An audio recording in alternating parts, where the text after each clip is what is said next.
Without a doubt, solving this problem is as tricky as trying to organize a chaos of rubber ducks in a bathtub. It's a quirky situation, but finding order is a real victory.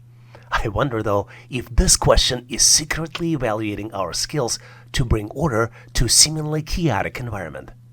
We are entering the world of four squares, which have chaotically organized shapes inside. We're dealing with hollow circle, triangle, and smiley face. Four squares have shapes in place. You need to determine the value of the fifth square, which you need to select out of four possible choices. Choices A, B, C, and D. If your mind feels chaotic and a little bit disorganized, you are not alone. I feel exactly the same way. But that's okay. Whether you're a seasoned solver or a casual questions explorer, I have full faith in your problem-solving abilities. Give it the time it deserves, think out of the box, and watch the pieces fall into place. I have full confidence that you've got what it takes.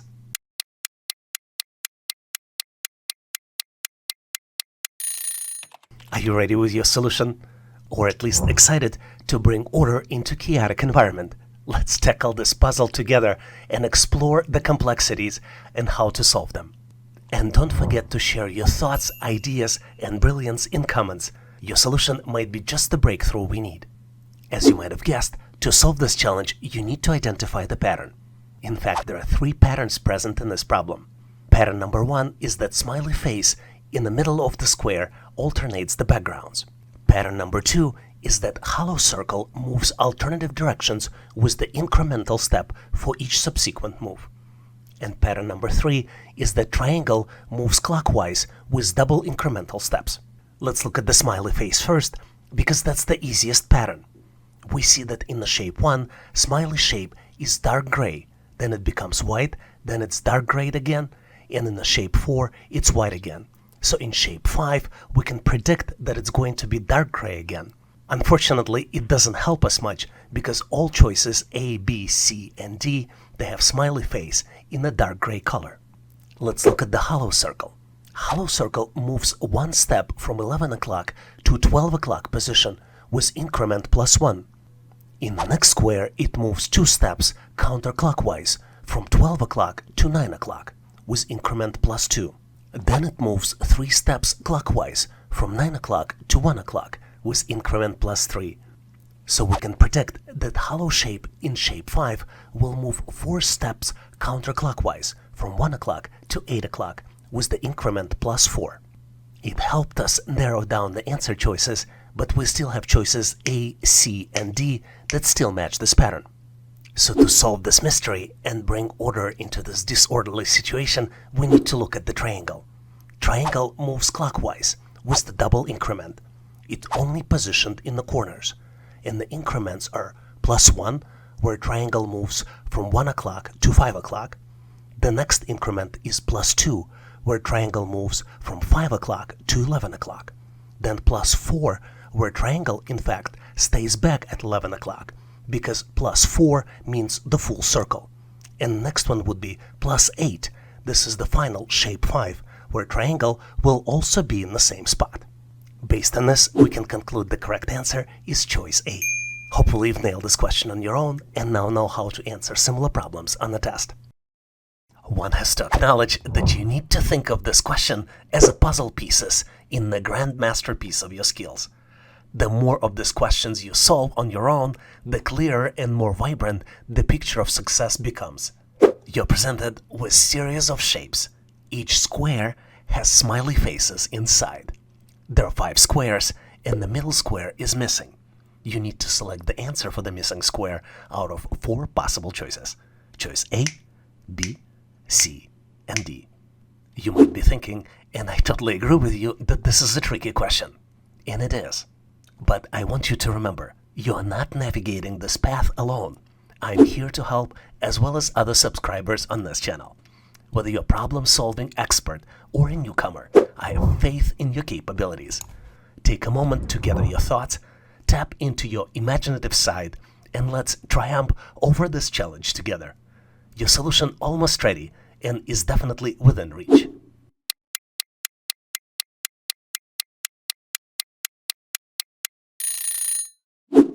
Are you ready with your solution? I am eager to see it, so let's proceed and compare the answers. As you might have noticed, there are two patterns here. The first pattern is easiest to detect. The number of smiley faces is increasing with each shape. So shape 3 should have 5 objects inside, and the reason is because shape 1 has 3, shape 2 has 4, then 5, 6, and 7 in shape 5. Well, it helps us a little bit because it eliminates choice B, but we still have choices A, C, and D we need to sort through to make sure we can find the right answer. Well, we do it by finding the second pattern. And the second pattern is that shapes fill the corners first, and then starting at 12 o'clock, they fill up the missing spaces. Let's look at the example. As you can see, in shape 3, the missing smiley face would be at 7 o'clock. Then in shape 4, the new shape shows up at 12 o'clock. Then the next one in shape 5 would be at 3 o'clock. And then if we want to continue the pattern, the following shape, if there would be a shape 6, the smiley face would be at 6 o'clock, which means that the new smiley face will show up at 7 o'clock in shape 3, and which also means that the correct answer here is choice C. You can't argue that you need to approach this problem like a detective solving a mystery. Each correct answer is a clue, and you're on your way for cracking this case of your brilliance. You're presented with 3 diamonds. Each diamond has numbers and letter inside. If we look across all 3 diamonds, at 9 o'clock we have numbers 1, 2, and 3. If we look at 12 o'clock, we have numbers 2, 3, and 4. At 3 o'clock, we have numbers 3, 4, and 5. And at 6 o'clock, there are letters X, E, and then comes the missing letter. I assume it's letter. What do you think? What's interesting here is that if you also look across each diamond, you see the pattern clockwise. In the first diamond, the pattern is 1, 2, 3, and then comes the letter X. In the second diamond, there might be a pattern 2, 3, and 4, and then comes the letter E. And then in the third diamond, the numbers are 3, 4, and 5, and then comes missing something. Well, I'll correct myself. I think missing something is a letter, because we have 4 possible choices for the answer. Choice A, letter B, choice B, letter C, choice C, letter D, and then last but not least, choice D, letter E. Well, I totally agree with you that this is a tricky question. Remember though, you're not navigating this path alone, and I'm here to help, as well as other subscribers on this channel. Take a moment to gather your thoughts, tap into your imaginative side, and let's triumph over this challenge together. Your solution almost ready and is definitely within reach.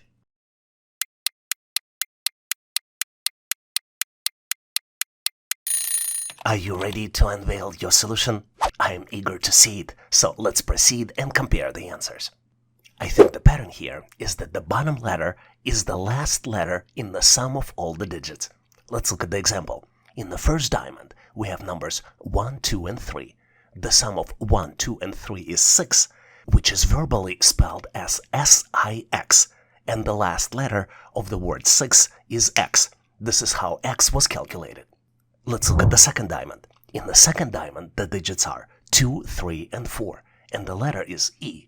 2 plus 3 plus 4 equals 9, and in the word 9, the last letter is E. Now let's calculate the missing letter. In the third diamond, the digits are 3, 4, and 5. 3 plus 4 plus 5 is 12, and the last letter in the word 12 is E. So the correct answer here is choice D, E. Admit it or not, but it might be a great idea to think of these assessment test questions as puzzle pieces in the grand masterpiece of your skills. The more you solve, the clearer and more vibrant your picture of success becomes. Just as every cloud has a silver lining, every challenging question carries a lesson waiting to be discovered. You're presented with Matchstick Challenge. There is an expression: you need to move one matchstick to fix the equation. Current equation is 1 plus 2 equals 7, which is not mathematically correct. It is hard to believe, but moving only one matchstick will help you solve this equation. Are you feeling challenged by this question? I totally understand. Remember though, you are not navigating this path alone. I am here to help, as well as other subscribers on this channel. Whether you're a problem solver expert or a newcomer, I have faith in your capabilities. take a moment to gather your thoughts, tap into your imaginative skills, and let's triumph over the challenge together. Your solution almost ready and is definitely within reach.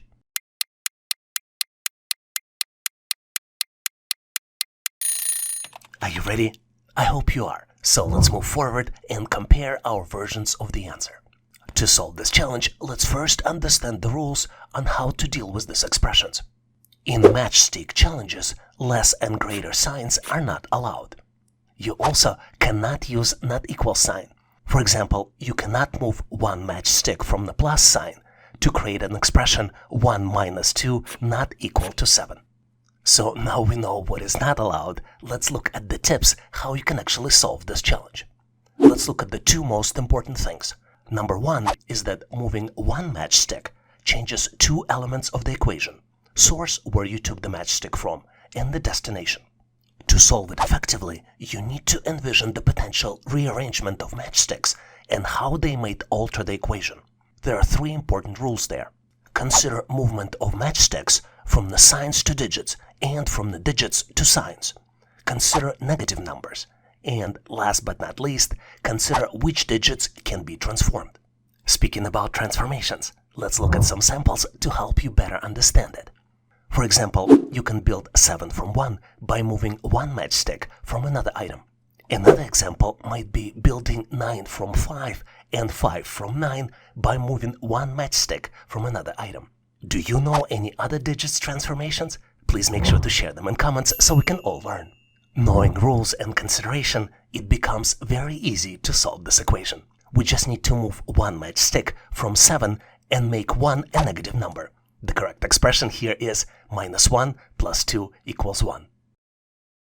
It's hard to argue, but figuring out this question is like making a sandwich. There are a lot of layers, and sometimes all you need to do is just take a bite to understand it. But I feel what's easy to understand is that tackling this particular assessment test question sharpens your mind and fuels your love for challenges. You're presented with 4 expressions, and you need to sort the results of these expressions in descending order. The first expression is 1/5 plus 3/4. Second expression is square root of 1 minus 1/10. Third expression is 1.2 minus 1/4. And the fourth expression is 0.9 multiplied by 1.1. Take a close look at these expressions, do the math, and then select your answer out of 4 possible choices. Choice A represents descending order as 1, 2, 3, and 4. Choice B represents as 4, 3, 2, 1. Choice C, 2, 3, 4, 1. And last but not least, choice D, 4, 3, 1, 2. Feel like you stumbled upon a tough one? Well, it's easy to understand that. But you're not alone in this journey. Whether you're a problem-solving veteran or a newcomer, I believe in your capabilities. Take a moment to reflect, tap into your creativity, and let's tackle this challenge together. Your answer is just waiting to be discovered.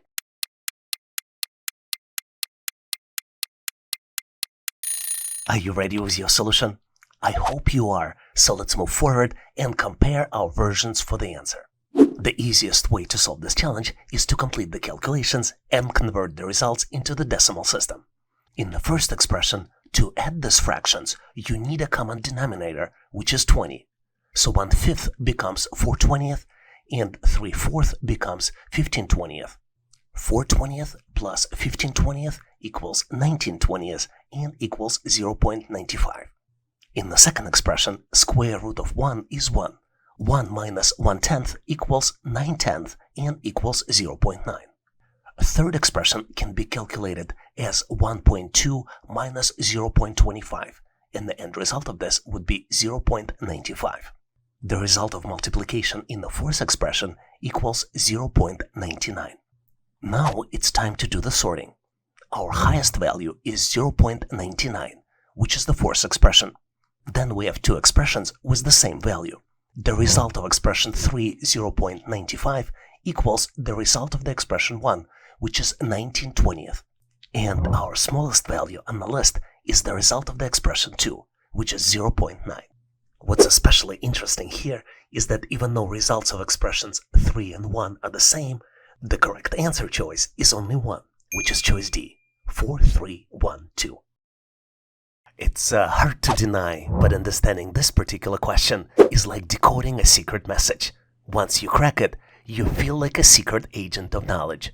In fact, patience and mental skills that you're building by practicing this question is the key that unlocks the door to success in the assessment journey as well as in life. You're presented with 9 numbers and need to determine all prime numbers in this series. The numbers are 31, 32, 33, 34, 35, 36, 37, 38, and 39. And your answer should be selected out of 4 possible choices. Choice A, 31 and 39. Choice B, 35 and 37. Choice C, 31 and 37. And last but not least, choice D, 35 and 39. Feel like you're stuck on a challenging problem? Well, you're not alone in facing this hurdle. I feel exactly the same way. But whether you're problem-solving pro or a novice, I trust your skills. Take a brief pause, unleash your creative thinking, and let's confront this obstacle as a team. Your answer is eagerly awaiting your discovery.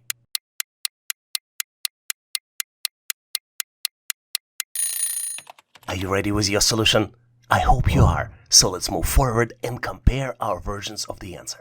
Let's first understand what the prime numbers are. Prime numbers are natural numbers greater than 1 that can only be evenly divided by 1 in themselves, having no other positive divisors. The simple prime numbers are 2, 3, 5, 7, 11, and then you continue going up. What's interesting is that the prime numbers are fundamental in number theory and play a crucial role in various mathematical and cryptographic applications. To solve this challenge, we need to go through each number and check if it's divisible by any smaller numbers. Let's start with number 31 and see if it's divisible by any smaller numbers like 2, 3, 4, and so on.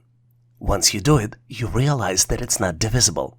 We can even try a square root of 31 and only to learn that it's not divisible, which means that it is a prime number. 32 can be divided by 2 and the end result of this is 16, so 32 is not a prime number. Same with 33, it can be divided by 3. 34 can be divided by 2, 35 can be divided by 5, 36 can be divided by 2, 37 is a prime number. You can go through the same chain of exploration as we did for number 31. 38 is not a prime number, and 39 is not a prime number. So the correct answer here is choice C, 31 and 37. Let's explore this mind-boggling assessment test together. This question goes beyond typical assessment and validates your attention to details as well as your practical problem-solving techniques. You're presented with 3 expressions and you need to find the 4th one. The first expression is 1 by 2 plus 3. The second expression is 2 by 3 plus 4. The third expression is 3 by 4 plus 5. The fourth expression would need to be selected and rationalized out of 4 possible choices. Choice A, 3 by 5 plus 4. Choice B, 4 by 5 plus 6. Choice C, 6 by 5 plus 4. And last but not least, choice D, 7 by 4 plus 5. Take a close look to see if you can come up with the answer. Did you find your answer?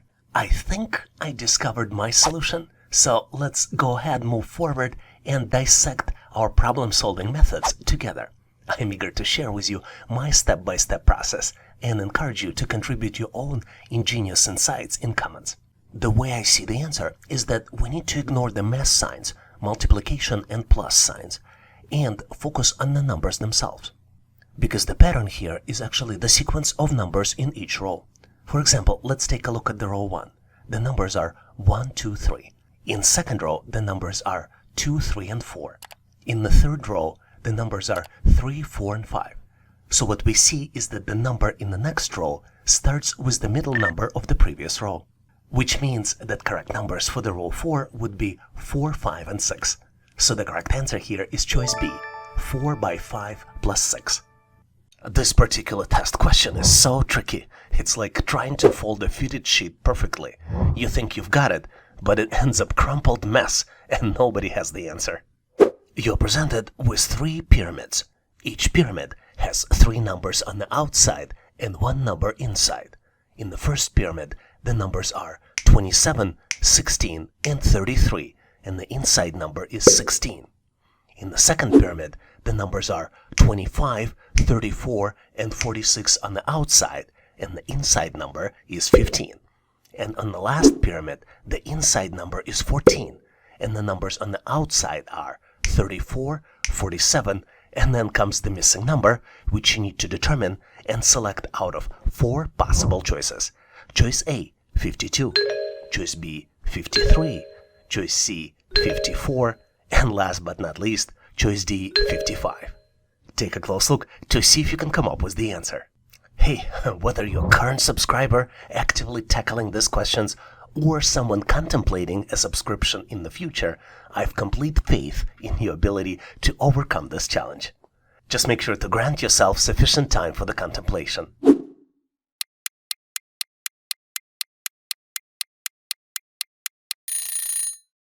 Are you ready?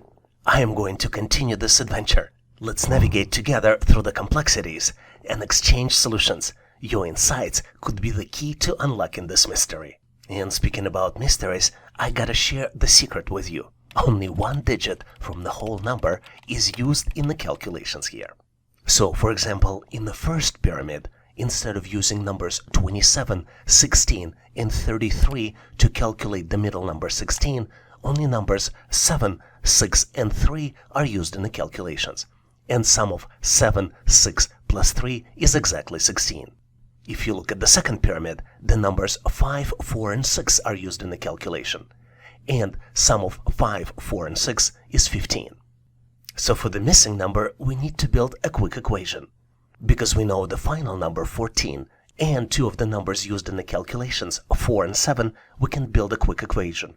14 minus 4 minus 7 equals 3. So the calculated digit here is 3, and the missing number is choice B, 53.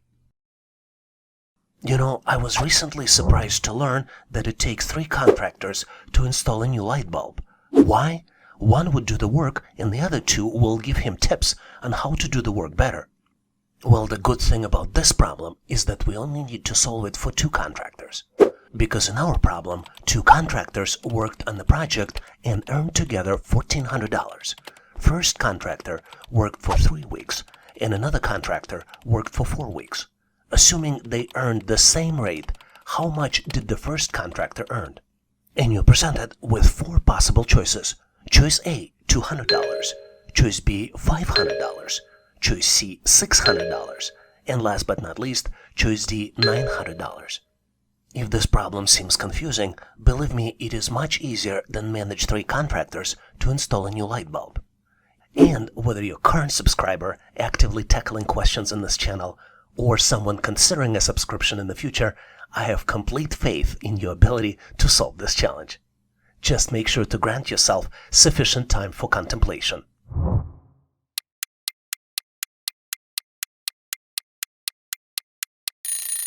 Are you ready? I'm going to continue this project management adventure. Let's navigate the complexities together and exchange solutions.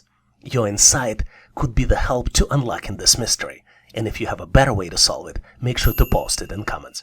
In the first step, we need to determine the facts and think critically about the relationships between parties involved, as well as duration of the project and effort. We have 2 contractors, we have 7 weeks of effort, and we have total spend of $1,400.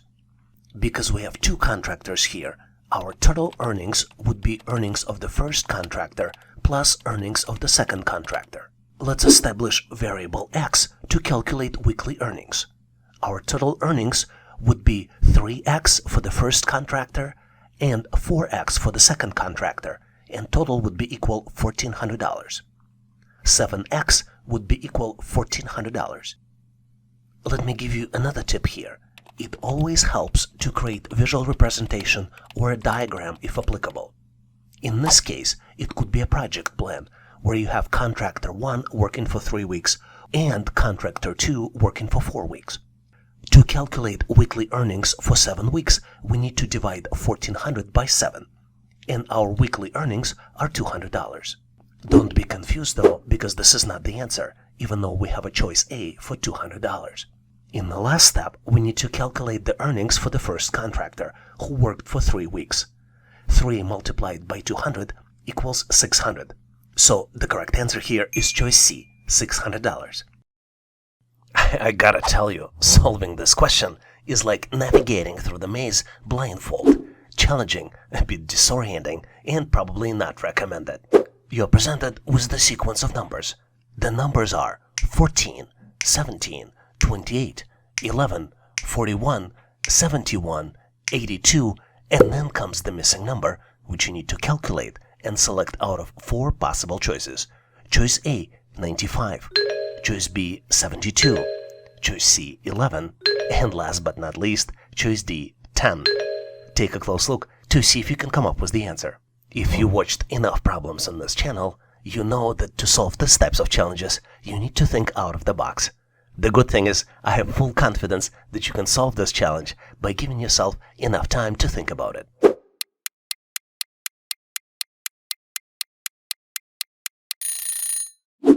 Are you ready? Let's move forward so we can solve and review the solution together. And obviously, if you have a better way to solve it, please make sure to post in comments. I hope you took my comment to think out of the box to heart. You do not always need to look at the sequence of numbers, but sometimes need to look at the other patterns as well. And in this case, the numbers on the opposite side of the shape are the reversed versions of themselves. Let's look at the examples. 14 becomes 41. 17 becomes 71. 28 becomes 82. And the missing number 11 is the same, 11. So the correct answer here is choice C, 11. Get ready for a mental rodeo, amigos. I've uncovered a question that's more confusing than figuring out why we park on the driveways and drive on the parkways. You're presented with 4x2 matrix. Matrix has 7 numbers, and you need to calculate the 8th number. The numbers in the first row of the matrix are 3, 6, 1, and 2, and then numbers in the second row are 4, 8, 1, and then comes the missing number, which you need to calculate and select out of 4 possible choices. Choice A, 2. Choice B, 4. Choice C, 6. And last but not least, choice D, 8. Take a close look to see if you can come up with the answer. Take a solo ride through this cerebral challenge, and when you wrangle the solution, rustle up your thoughts and comments. Get ready for some cognitive fun, and when you're done, make sure to post your answer in comments so I can give you my feedback. Good luck solving this challenge. Well, seeing how good you're becoming with these puzzles, I need to challenge you a little bit. Here's the question for you to solve. But I gotta warn you, trying to understand this question is like attempting to teach a dog advanced calculus, confusing for everyone involved. But hey, once you coach your dog, you can definitely call the audience for help, especially with this question. You need to put a math sign in between numbers 3 and 7, so that the resulting number would be greater than 3 and less than 7.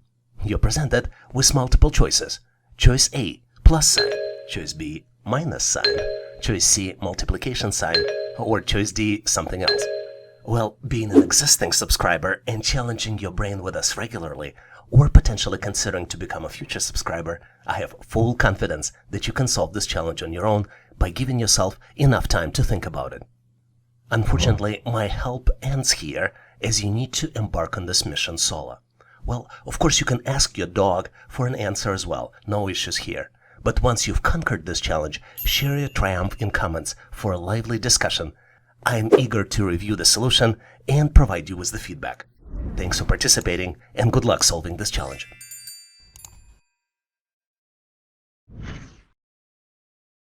Prepare to tackle this intriguing assessment test question, designed not just to test your mental math abilities, but also to foster your critical thinking skills, which you can utilize in your day-to-day life.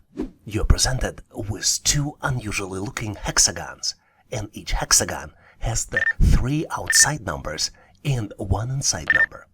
On the first hexagon, the outside numbers are 16, 36, and 49, and the inside number is 17. On the second hexagon, the outside numbers are 64, 81, and 25, and inside number is missing. You need to determine the missing number out of 4 possible choices. Choice A, 20. Choice B, 21. Choice C, 22. And last but not least, choice D, 23. Take a close look to see if you can select the right number. Are you ready? I think I found my answer, and I'm thrilled to compare it with your solution. Let's continue so we can examine our strategies step by step. And if your brilliant approach is better or more efficient than mine, don't hesitate to let us know in comments. Finding the pattern is the key to solving this challenge, and I'm pretty sure, as being a subscriber or a future subscriber to this channel, you know this already. And the pattern here is unusual but very interesting. The middle number is calculated as a sum of square roots of surrounding numbers. Let's look at the example. For example, for shape 1, 4 squared equals 16. 6 squared equals 36. 7 squared equals 49. Then the middle number is calculated as the sum of 4 plus 6 plus 7, which would be equal as 17, and that's the middle number. Knowing this, let's calculate the missing number. 5 squared equals 25. 8 squares equals 64.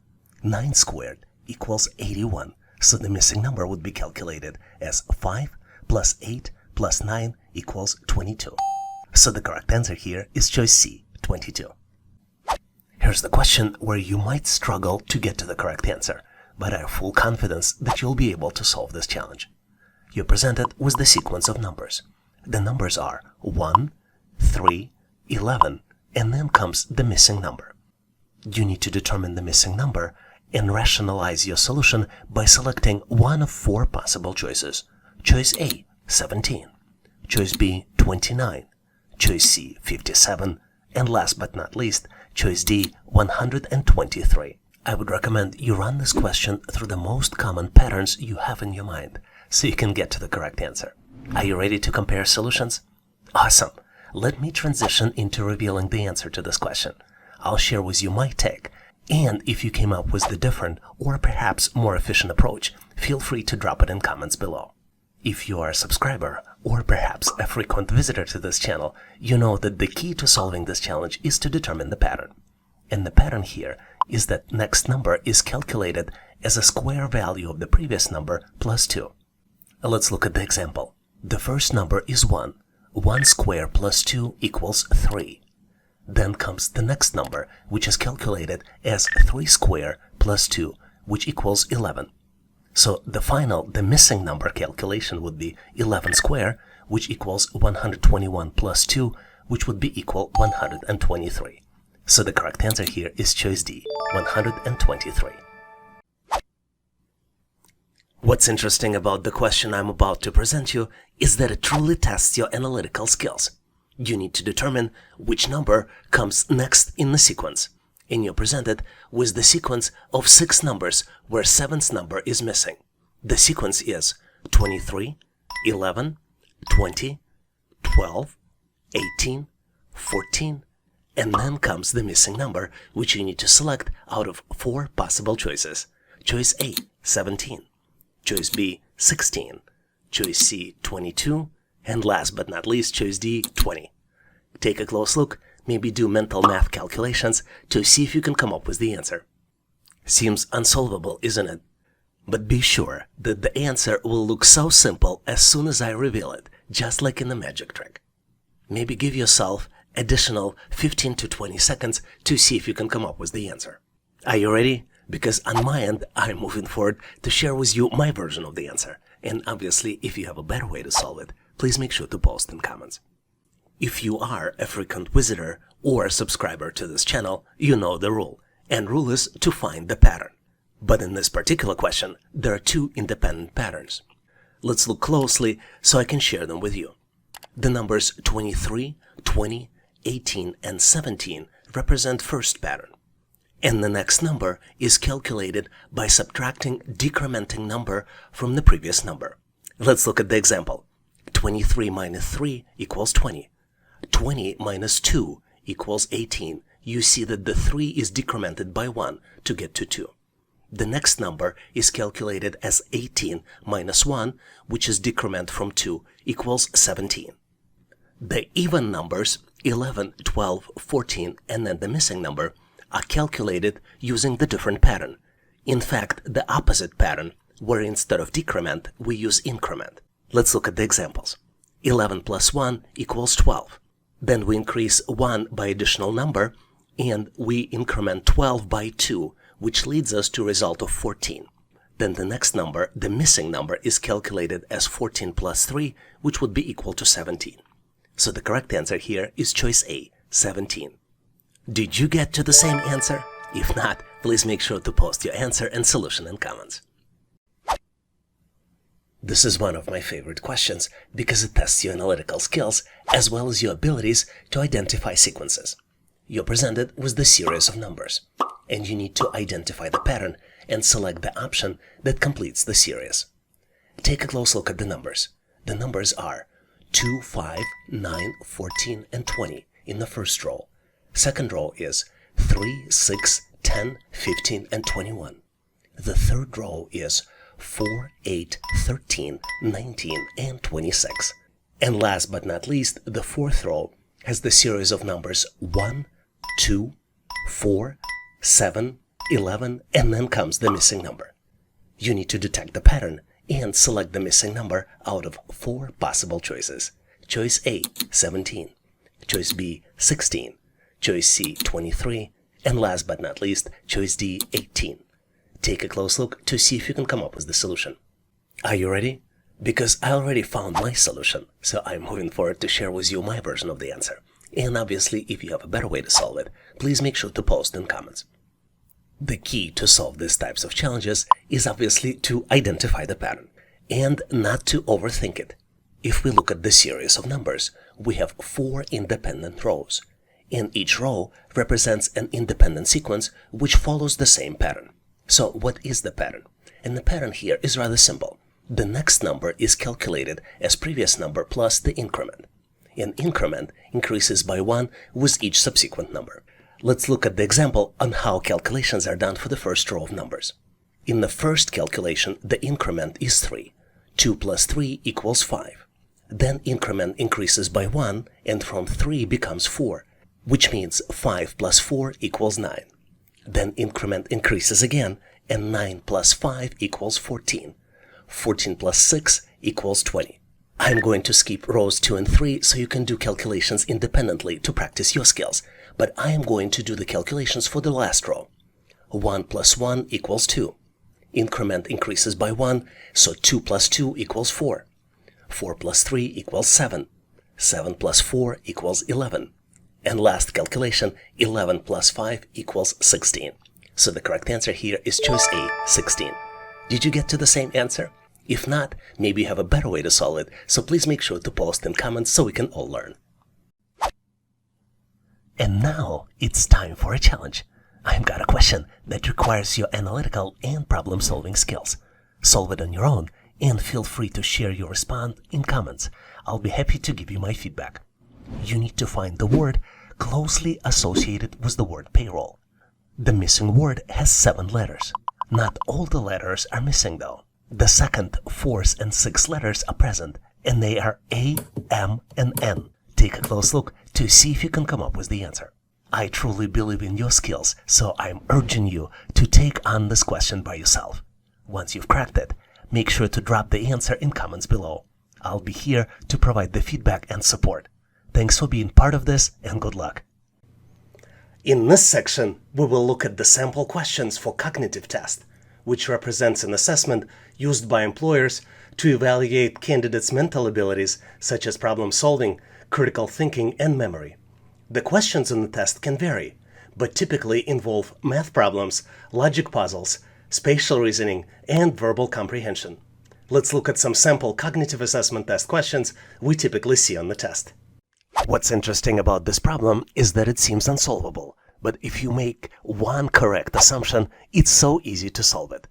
You're presented with the shelf of items from the coffee shop, and the items are cupcakes and cookies. There are 3 sets of items, and 2 sets have price tags associated with them, and the last set does not, and you need to calculate the price tag for the last set. The first set consists of 1 cookie and 1 cupcake, and the price tag for the first set is $7.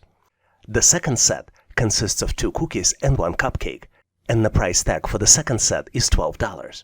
The last set consists of only 1 cupcake, and you need to calculate and select price for the cupcake out of 4 possible choices.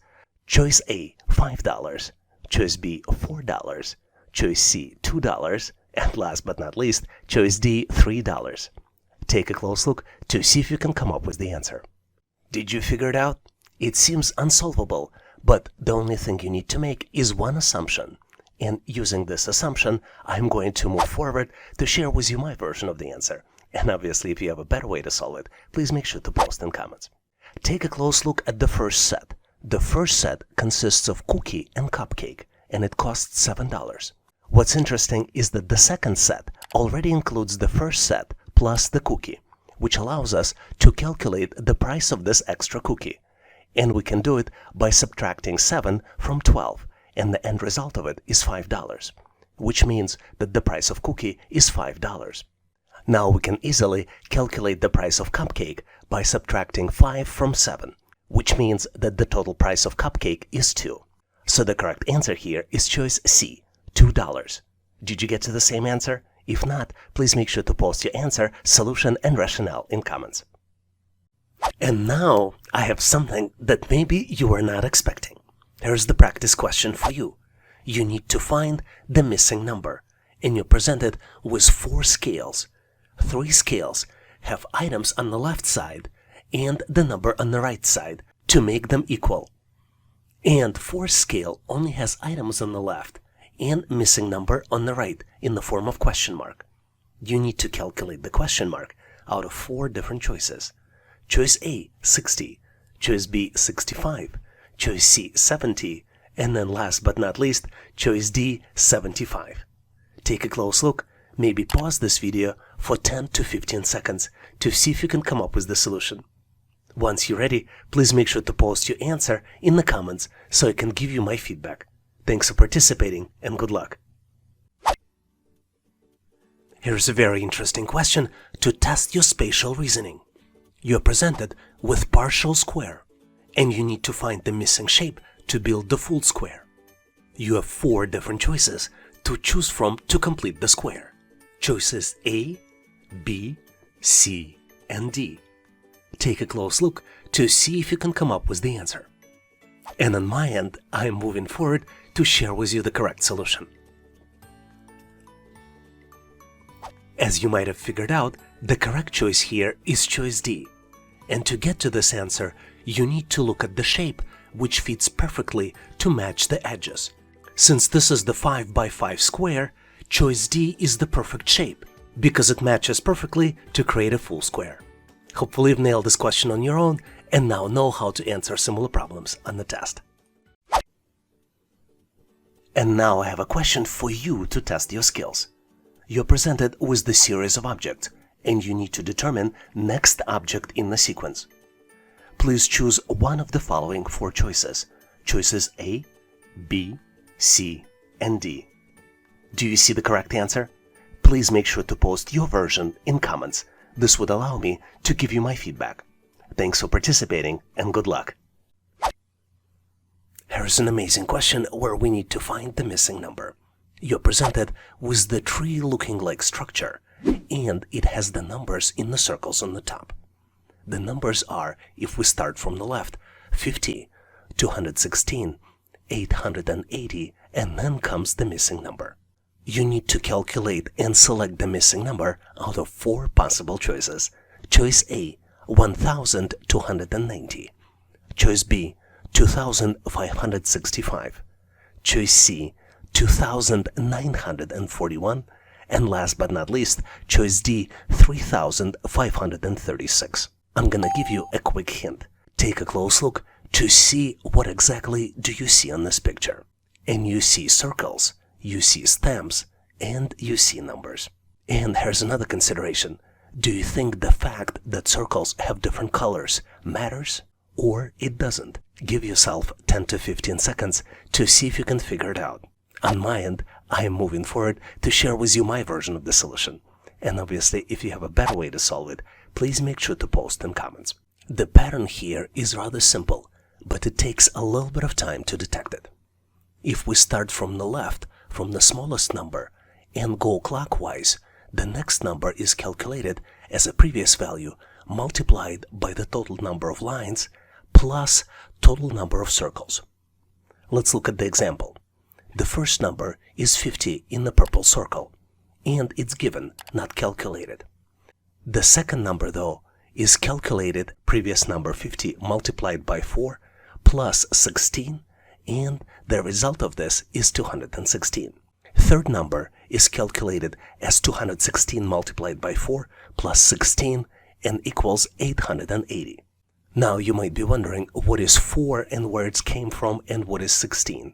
The 4 is number of stem lines in this structure. Let's count them. 1, 2, 3, and 4. And 16 is the total number of circles.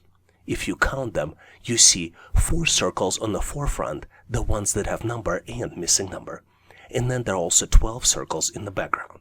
Now we have all of this information and we can calculate the missing number.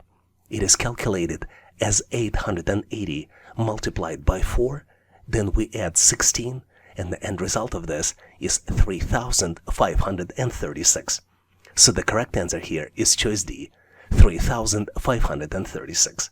Hopefully you've nailed this problem and now know how to answer similar problems on the test. But in case you need more challenges like this, please make sure to check out the description for additional resources. One of the most frequent questions we get on this channel is how to improve your pattern recognition skills. This is so important because it's an essential skill to help you pass an employment assessment test. Let me introduce you to one of the most common English pattern called palindromes.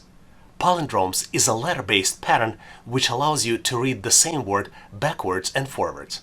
Let's look at some key examples of the words that used in the test. For example, words radar, civic, level, a race car, henna, madam, noon, pop, eve, kayak, rotator, stats, tenet, wow, and a lot of others.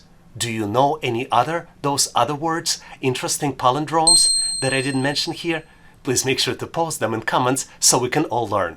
And now let's continue to get you ready for the test. Here's an absolutely phenomenal question, which is absolutely not obvious how to solve it. Instead of one question mark, you need to find 2 question marks. You're presented with 3 triangles. All triangles have a circle on the top. Blue triangle has 3 numbers inside. Starting from the top, the numbers are 3, 7, and 4, and number on the top is 6. Yellow triangle has numbers 2, 4, and 2, and there is a missing number on the top. Green triangle has numbers 5, 9, and 4, and missing number on the top. Take a close look to see if you can find 2 missing number and select out of 4 different choices. Choice A, 10 and 4. Choice B, 1 and 8. Choice C, 6 and 3. And choice D, 2 and 2. Do you know the answer? I gotta tell you, the answer is not really obvious, but I know how smart you are, and together we should be able to solve it. Are you ready? Hear me out. The pattern here is that to calculate the number on the top of the triangle, you need to use inside upper number added to the number on the right, and then you should subtract the left number. For example, for the blue triangle, which has all the numbers, the calculations will be 3 plus 7 minus 4 equals 6. For the green triangle, the calculations will be 5 plus 9 minus 4 equals 10. And for the yellow triangle, the calculations will be 2 plus 4 minus 2 equals 4. So the correct choice here is answer A, 10 and 4. Did you figure it out? Please make sure to post your answer, rationale, and thought process in comments. I get a lot of questions on how to improve your pattern recognition skills. Let me share with you 3 common patterns we frequently see on the test. Let's start with triangular numbers. Triangular numbers are the numbers that can be represented as a sum of consecutive integers starting with 1. For example, the first 5 triangular numbers would be 1, 3, 6, 10, and 15. Next one on my list are square numbers. Square numbers are the numbers that can be represented by a product of a number multiplied by itself. For example, the first 5 square numbers are 1, 4, 9, 16, and 25. Because 1 square is 1, 2 square is 4, 3 square is 9, 4 square is 16, and 5 square is 25. And last but not least on my list are cube numbers. Cube numbers are numbers that can be represented as a product of a number multiplied by itself twice. For example, the first 5 cube numbers are 1, 8, 27, 64, and 125. Because 1 cube is 1, 2 cube is 8, 3 cube is 27, 4 cube is 64, and 5 cube is 125. Do you know any other interesting numerical patterns I didn't mention here? Please make sure to post them in comments so we can all learn. And now let's continue to get you ready for the test. Here's the question of intermediate complexity we frequently see on the test. You're presented with 4 shapes, and one shape has a missing number in the middle. You need to calculate the pattern and calculate the missing number, selecting it by one of 4 possible choices. Choice A, 22. Choice B, 23. Choice C, 25. And then last but not least, choice D, 24. Take a close look at the shapes and see if you can calculate the pattern. Let me share with you my logic and rationale, and obviously if you have a better way to solve it, please make sure to share in comments. I think the pattern here is that to calculate the middle number, you need to multiply the top 2 numbers and subtract 1. Then add the bottom number. Let's look at the first shape to confirm the logic. 2 multiplied by 3 minus 1 equals 5. 5 plus 2, which is the bottom number, equals the middle number, which is 7. Let's apply the same pattern to the shape with the missing number. 8 multiplied by 3 minus 1 equals 24 minus 1 equals 23. 23 plus 2 equals the missing number, which means that the missing number is 25. So the correct choice here is choice C, 25. Did you see any other patterns or found the better ways to solve it? Please make sure to post your answer and rationale in comments. One of the very frequent questions we get on this channel is how to improve your pattern recognition skills. One of the key ways is to use your imagination. You can use imagination to visualize items in your mind, and this is one of the most powerful techniques. Let's take a close look at the example. Here, you're required to build English business word, and you need to use all the letters only once. If you look closely and try to visualize and build the answer in your mind, you can mentally connect the letters and get to the correct answer, which is the word management. It might be hard to do it initially, but if you do crosswords and puzzles, you can improve your skills and get better at this with practice. Do you have any other interesting techniques that you can share? Please make sure to post them in comments so we can all learn. Here's an interesting question where you need to find the missing number. You're presented with the set of numbers 4, 9, 20, 8, 5, 14, 10, 3, and then comes the missing number. You need to select or calculate the missing number out of 4 possible choices. Choice A, 4. Choice B, 11. Choice C, 13. And choice D, 34. Take a close look at this 3x3 matrix to see if you can come up with the solution. I hope by now you have a good understanding of the problem, and maybe pause this video trying to solve it, because on my end I'm moving forward to share with you my version of the solution.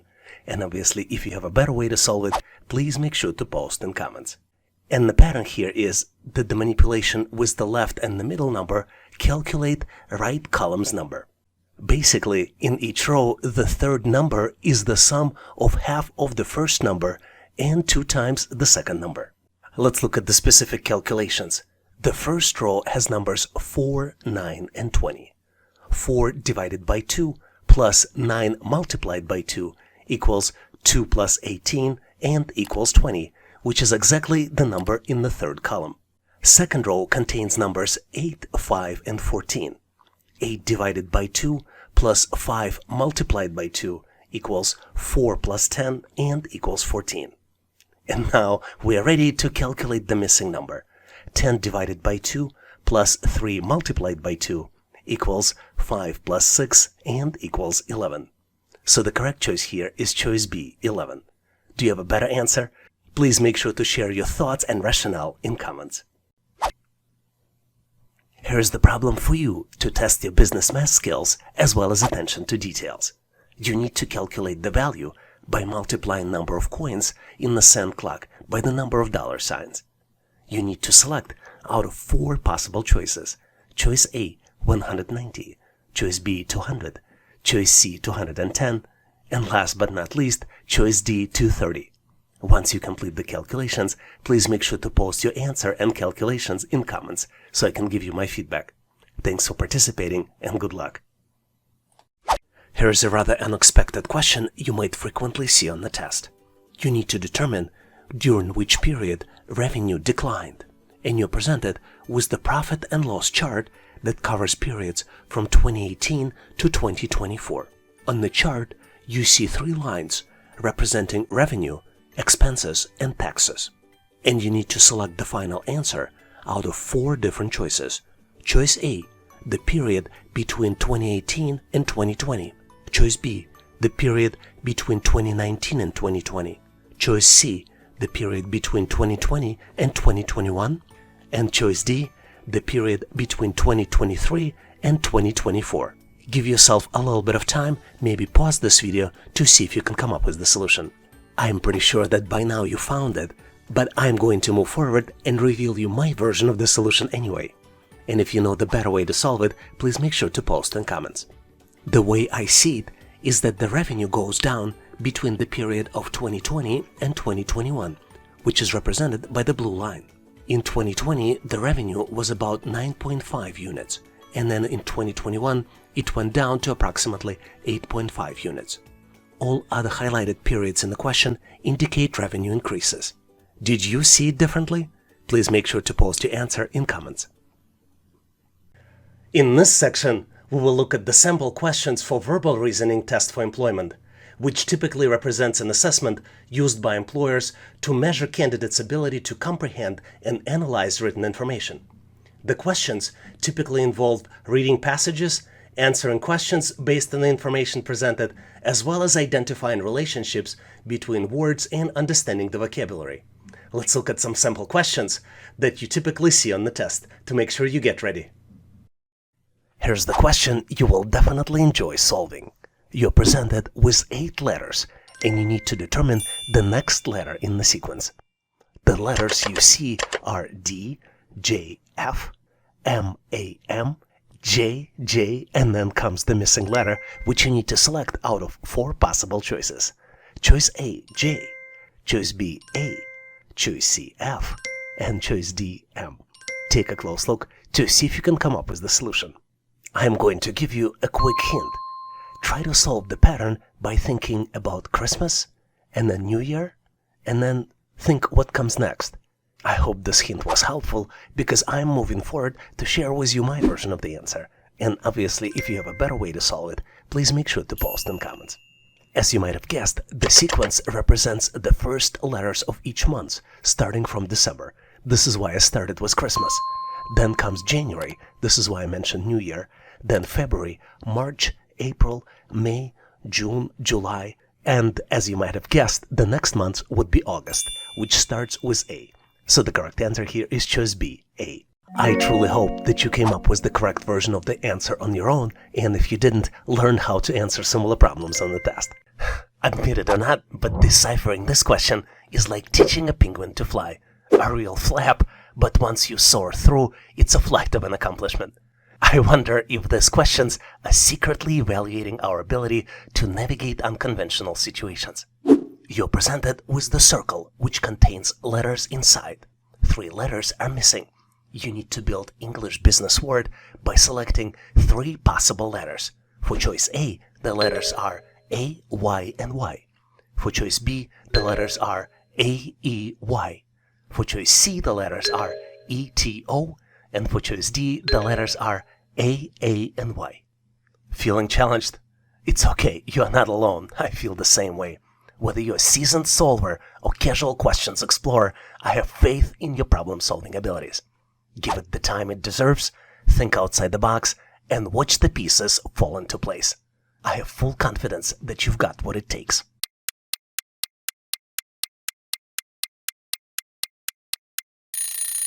Are you ready with your solution? Still not ready? Let me give you a hint.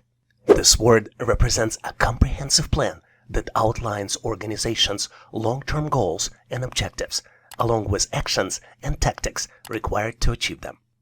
I am pretty sure you've got this now. The word is strategy. Strategy involves making decisions how to allocate resources such as people, capital, and time to gain a competitive advantage in the market. So the missing letters are A, E, and Y, and the correct choice here is B. With this question, it's pretty clear that explaining data analytics to your grandma is like decoding a complex algorithm with a punchline. The interpretation might be fuzzy, but the laughter is always in the regression. You're presented with 4 words, and you need to determine the one that is misspelled. The words are choice A, concatenation, choice B, normalization, choice C, aggregation, and last but not least, choice D, duplication. Feel that you stumbled upon a tough task?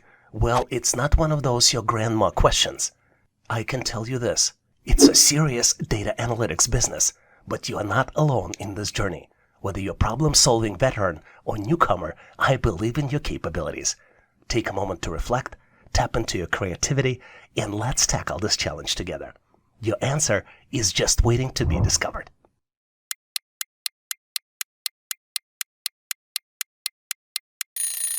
Are you ready with your answer? Let's move forward so we can sync up the solutions. To be able to best answer this question, let's understand the meaning of each word. Concatenation stands for merging or combining 2 or more things, such as datasets or strings, into a single entity. Normalization is adjusting and scaling data to a standard format or range for consistent analysis. Aggregation is summarizing or combining data to obtain overall insights or totals. And last but not least, duplication is creating identical copies of data or records within a dataset. I am pretty sure you figured it by now. The misspelled word is choice C, aggregation. The correct spelling is A-G-G, 2 G's here in this word, R-E-G-A-T-I-O-N. Let's dive into the world of letters with this amazingly tricky question that not only evaluates your English alphabet knowledge, but also tests your analytical skills and your strategies for tackling challenges effectively. You're presented with 3x3 matrix. The matrix has letters inside. The first row has letters A, B, and D. The second row has letters B, D, and F. And then the third row has letters D, F, and then comes the missing letter, which you need to select out of 4 possible choices. Choice A, H. Choice B, D. Choice C, F. And last but not least, choice D, K. Take a close look to see if you can come up with the answer. I mentioned that this question is a little tricky, so let me give you a hint.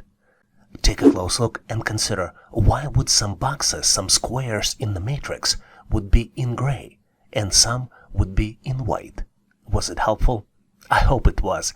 I've unlocked my answer and I'm excited to unveil some hints for you to share the answer.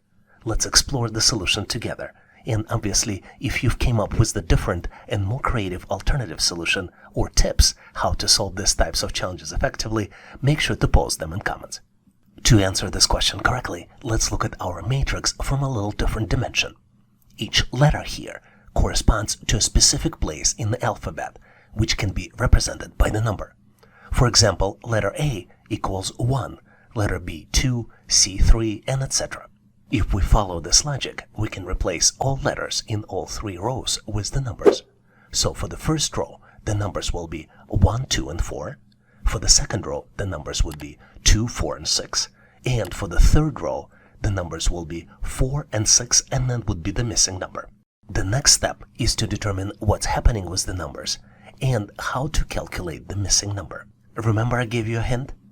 Hope you figured it out, because numbers in the white squares here are the result of addition of numbers in the gray squares.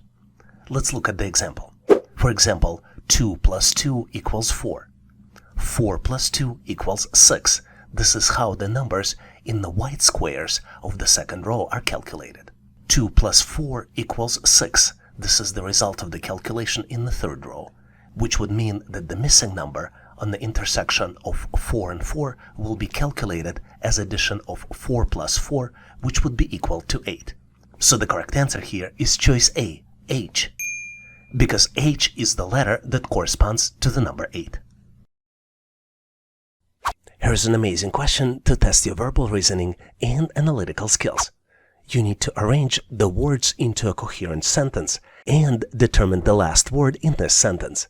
The words are A, coverage, B, protects, C, against, D, financial, E, losses, F, business, G, risks.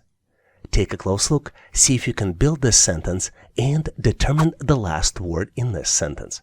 Did you figure it out? I am moving forward to share with you my version of the answer, and obviously if you have a better way to solve it, please make sure to post in comments. To get to the correct answer, let's look at each word in this sentence to determine the meaning of the word and how to use it correct way. We start with the words coverage, business, and risks. These are not the objects of the sentence. We also look at the against and financial. These are prepositions and adjectives.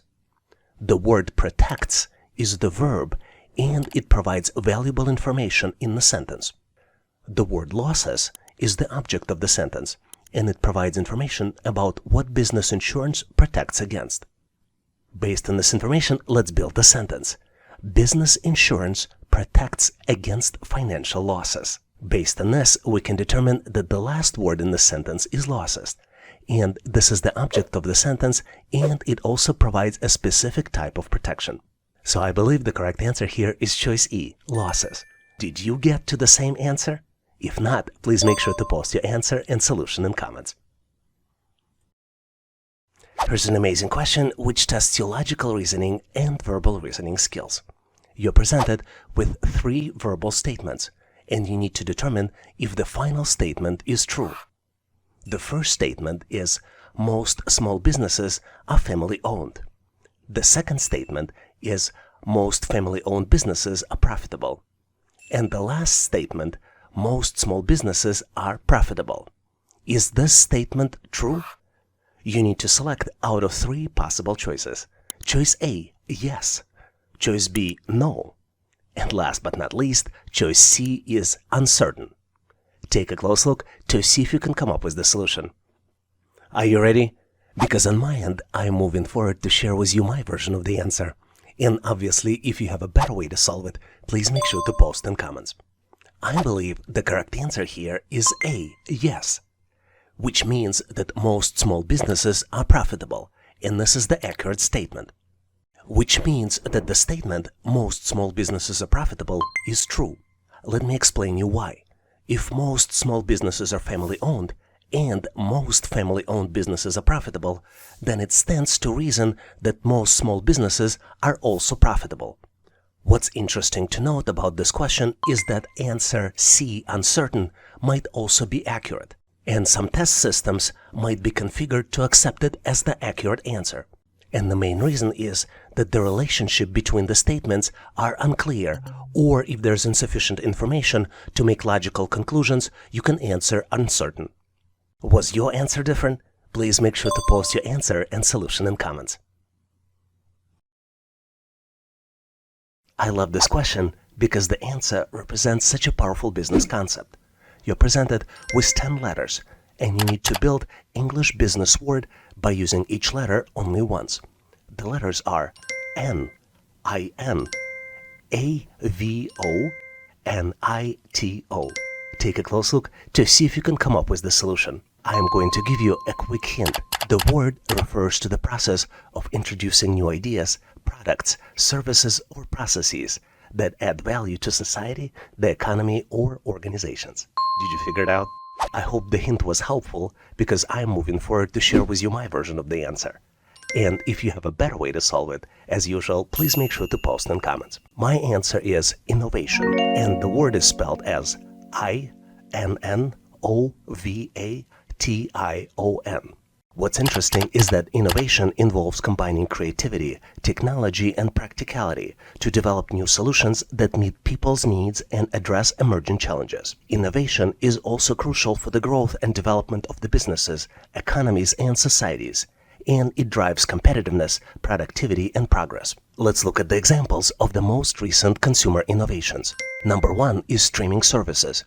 The popularity of streaming services such as Netflix, Hulu, and Disney Plus disrupted the traditional TV industry by offering on-demand access to the vast library of movies and TV shows. The fact that I can broadcast my videos and share them with you directly is also part of streaming services innovation. The next one on my list is electric cars.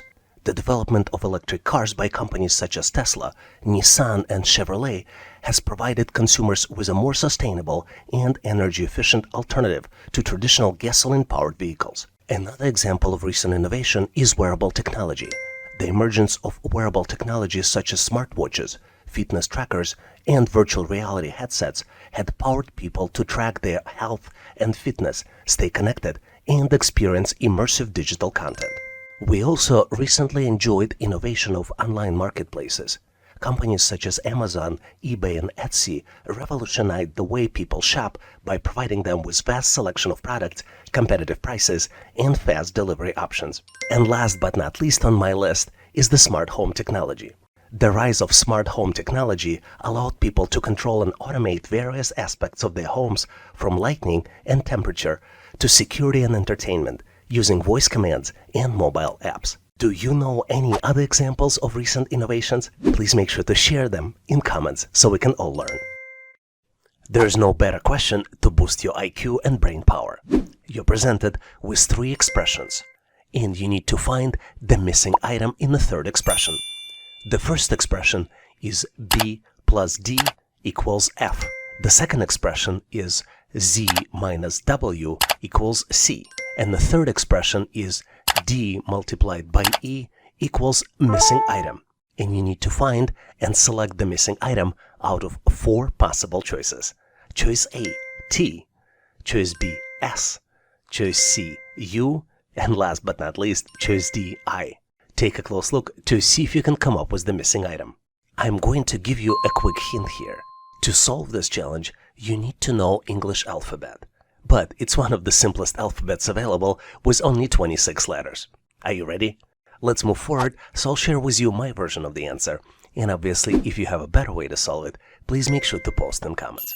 To solve this challenge, you really need to have a good understanding of English alphabet. And not just the alphabet, but also analytically understand that you can assign a number for each letter of the alphabet.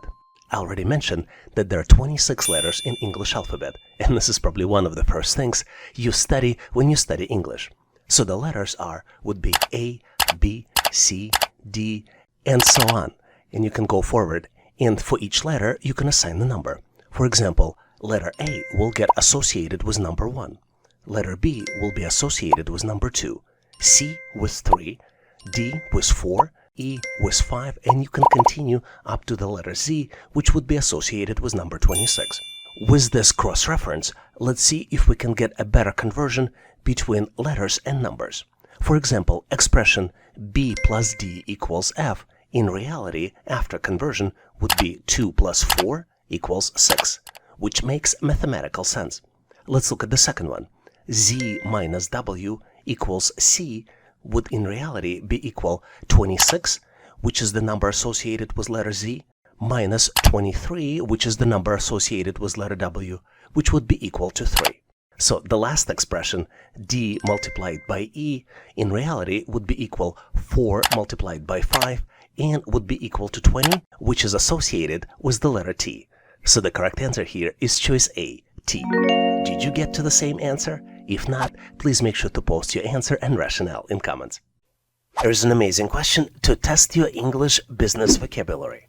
You need to build English business word using all the letters presented on the screen, and you only need to use each letter once. The letters are G-O-I, S-L-T, I-C-S. Take a close look to see if you can come up with the answer. Because I want you to succeed so much, I'm gonna give you a quick hint.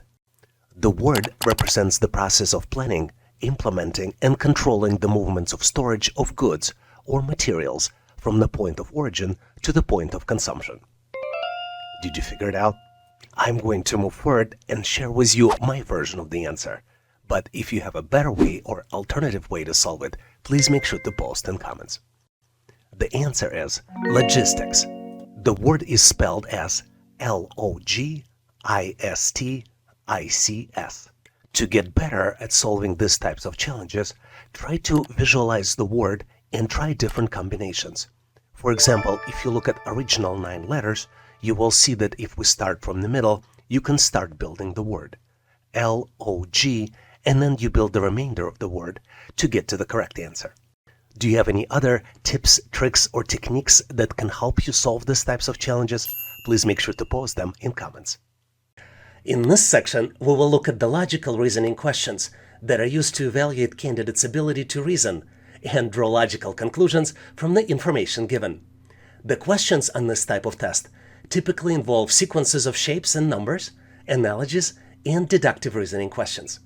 Let's look at some sample logical reasoning assessment test questions to get you prepared.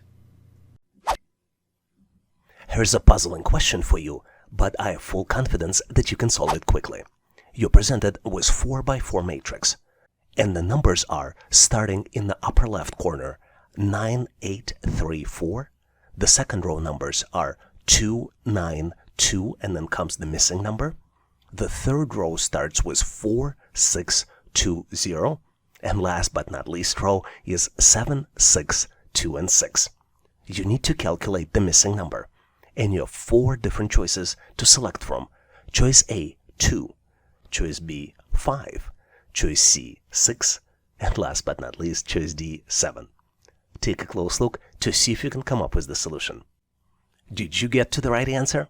I hope you did, because I'm moving forward to share with you my version of the solution. And obviously, if you have a better way to solve it, please make sure to post in comments. You're probably tired of hearing this on this channel, but to solve these types of challenges, you need to detect the pattern.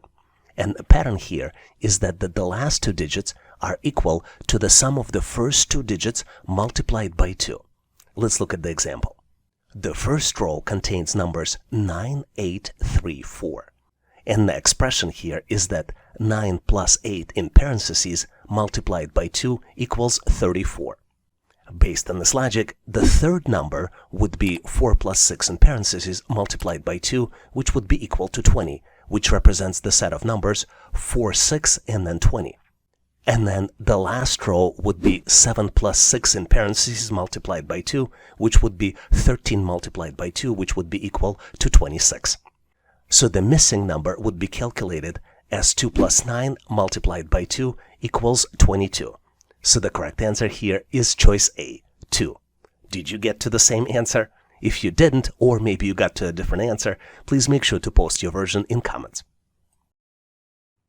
Here's a tricky problem which some might find challenging, but you, being a subscriber to this channel, will solve very easily. You're presented with 3 expressions. Each expression is of a different color. And one of the items in the third expression, which represented by the blue color, is missing. You need to select the missing item, which is currently question mark, out of 4 possible choices. Choices A, B, C, and D. Take a close look to see if you can come up with the answer. Consider pausing this video to see if you need more time to find the solution. On my end, I'm moving forward to share with you my version of the answer, and obviously if you have a better way to solve it, please make sure to post in comments. To solve any challenge, the key is to find the pattern, and this question is no exception. The pattern here is rather unusual, but it still exists. And the pattern here is that there are 3 core shapes represented by objects in the first column. The core objects here are arrow pointing up, star, and the circle. And all remaining objects are just the variations which is created by merging core objects into another object. Let me demonstrate by starting with the red sequence. Red sequence is created by starting with arrow, merging arrow with the star, and then merging the result with the circle. Yellow expression is created by starting with the star, merging it with the circle, and then merging the result with the arrow. And last but not least, blue sequence starts with the circle, completes the merger with the star, and then missing item can be created by doing another merger with the arrow. As you might have noticed, the objects here presented as expressions instead of being a sequence. There's no other reason to do it than just to confuse you. Did you get to the same answer? If not, please post your ideas, solution, and rationale in comments. I love this challenge because it tests your analytical skills and spatial reasoning skills so well. You need to find the resulting shape after the transformations. You're presented with the square that consists of different triangles of a different color. And you need to turn the original shape 90-degree clockwise 3 times. You have 4 different choices to select the shape after the transformations. Choice A, B, C, and D. Take a close look to see if you can calculate the final solution. Did you figure it out? Because I am moving forward to share with you my version and my way of solving it. And obviously, if you have a better way to solve it, please make sure to post in comments. To solve this challenge, you need to mentally turn the original shape 90 degrees 3 times. This is not easy to do because our brain is not really designed for this. But if we take one of the triangles and try to follow this triangle by turning the original square, this task might be much easier to accomplish. The caveat here is that we need to select triangles that are not symmetrical on both sides. For example, red triangles are symmetrical. You see red triangles on the left and red triangles on the right. And if we try to follow it, it would be extremely hard to detect where the red triangle will end up. But if we take green triangles, any one of them, or yellow triangles, they're much easier to follow. So let's do the turning. Let's take the original square and I am going to follow the green triangle on the left. Let's do the first turn 90 degrees. You see that the green triangle ended up on the top. Let's do another turn. We follow the same green triangle and now it's on the right side. And the last 90-degree turn, our green triangle ended up at the bottom. So the correct choice here is choice A, where green triangle ended up on the bottom.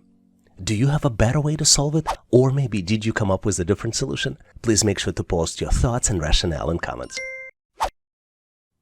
Here's a very interesting question which might make you think, but hopefully you will get it very quickly. If 5 people can sew 5 shirts in 5 minutes, how long will it take for 100 people to sew 100 shirts? You're presented with 4 different choices. Choice A, 500 minutes. Choice B, 100 minutes. Choice C, 5 minutes. And last but not least, choice D, 60 minutes. Take a close look, maybe pause this video to see if you can get to the right answer. And on my end, I'm moving forward to share with you my version of the answer. And obviously, if you have a better way to solve it, please make sure to post in comments. Here's the trick. If 5 people can sew 5 shirts in 5 minutes, we can say that one person can sew a shirt in 5 minutes. Now, if 100 people work together, their combined productivity will be 100 that of one person. Because we can scale up so easily in this production, it will take 100 people 5 minutes to sew 100 shirts. So the correct answer here is choice C, 5 minutes. Did you get to the same answer? If you didn't, please make sure to share your answer and rationale in comments. I love this question because it is used very frequently to test your analytical skills and business math skills. You're presented with 3 expressions.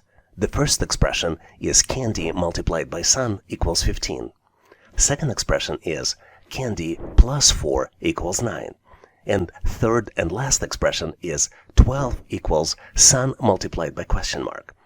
And you need to find this question mark and select out of 4 possible choices. Choice A, 2. Choice B, 3. Choice C, 4. And choice D, 5. Take a close look, maybe pause this video to see if you can come up with the solution. Are you ready? I think you might benefit from a quick hint. And my hint to you would be, take a look at the middle expression. Are you ready now? Let's move forward and I'll share with you my version of the answer. And obviously, if you have a better way to solve it, please make sure to post in comments. This set of expressions looks unsolvable. But in reality, if we start with the middle expression, we can actually solve it. Let me demonstrate. Let's start with the expression candy plus 4 equals 9. Believe it or not, but we can actually calculate it. Candy would be equal 9 minus 4, and we can calculate the value for candy, which would be equal to 5. Now, knowing the value of candy, let's focus on the top expression. Candy plus sun equals 15. We know that the value of candy is 5, and when we substitute candy, it would be equal 5 multiplied by sun equals 15. So the calculated value for the sun would be 3. And now we can focus on the last expression. 12 equals sun multiplied by question mark. We know that the value of sun is 3, and we can substitute it, and the new expression will be 12 equals 3 multiplied by question mark. Question mark can be calculated by 12 divided by 4. So the end result would be answer C, 4. If you came up with the different answer, please post your answer and solution in comments. I enjoy solving pattern questions because they're so easy to understand, but sometimes not so easy to solve. We're presented with the sequence of numbers, and we need to find the missing number, which is the next in the sequence. The numbers are 25, 20, 16, 13, 11, and then comes the missing number. You need to calculate the missing number out of 4 possible choices. Choices A, B, C, and D. Choice A is 8, choice B is 10, choice C is 7, and choice D is 9. Take a close look to see if you can do the calculations and come up with the solution for the missing number. It looks confusing, isn't it? But believe me, there's a hope at the end of the tunnel. And I am moving forward to share with you my version of the answer.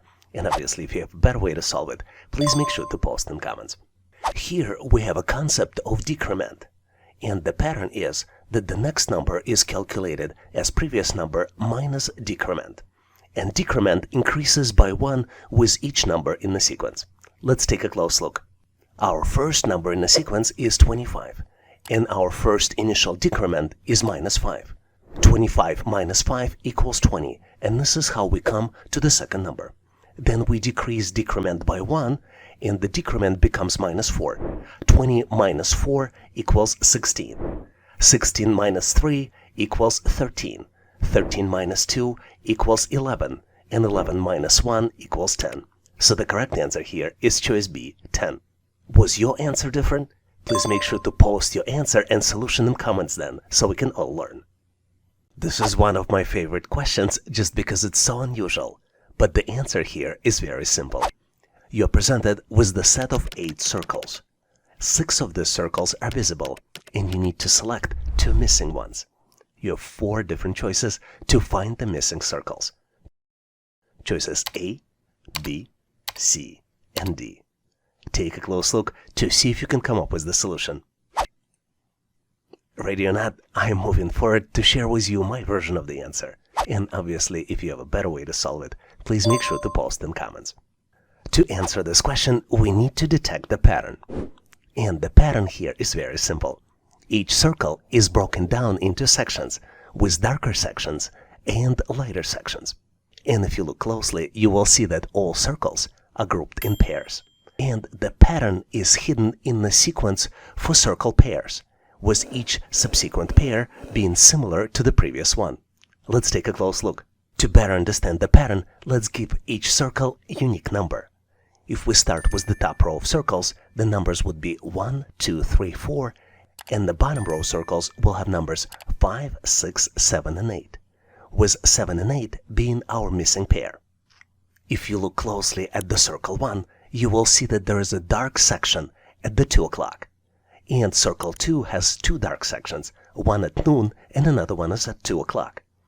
Similar pattern you see in circles 3 and 4, and then circles 5 and 6 also mimic the same pattern.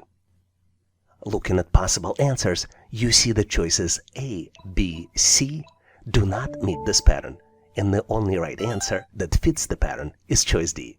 Hopefully you've got to the same conclusion, and if you didn't, please make sure to post your answer and solution in comments.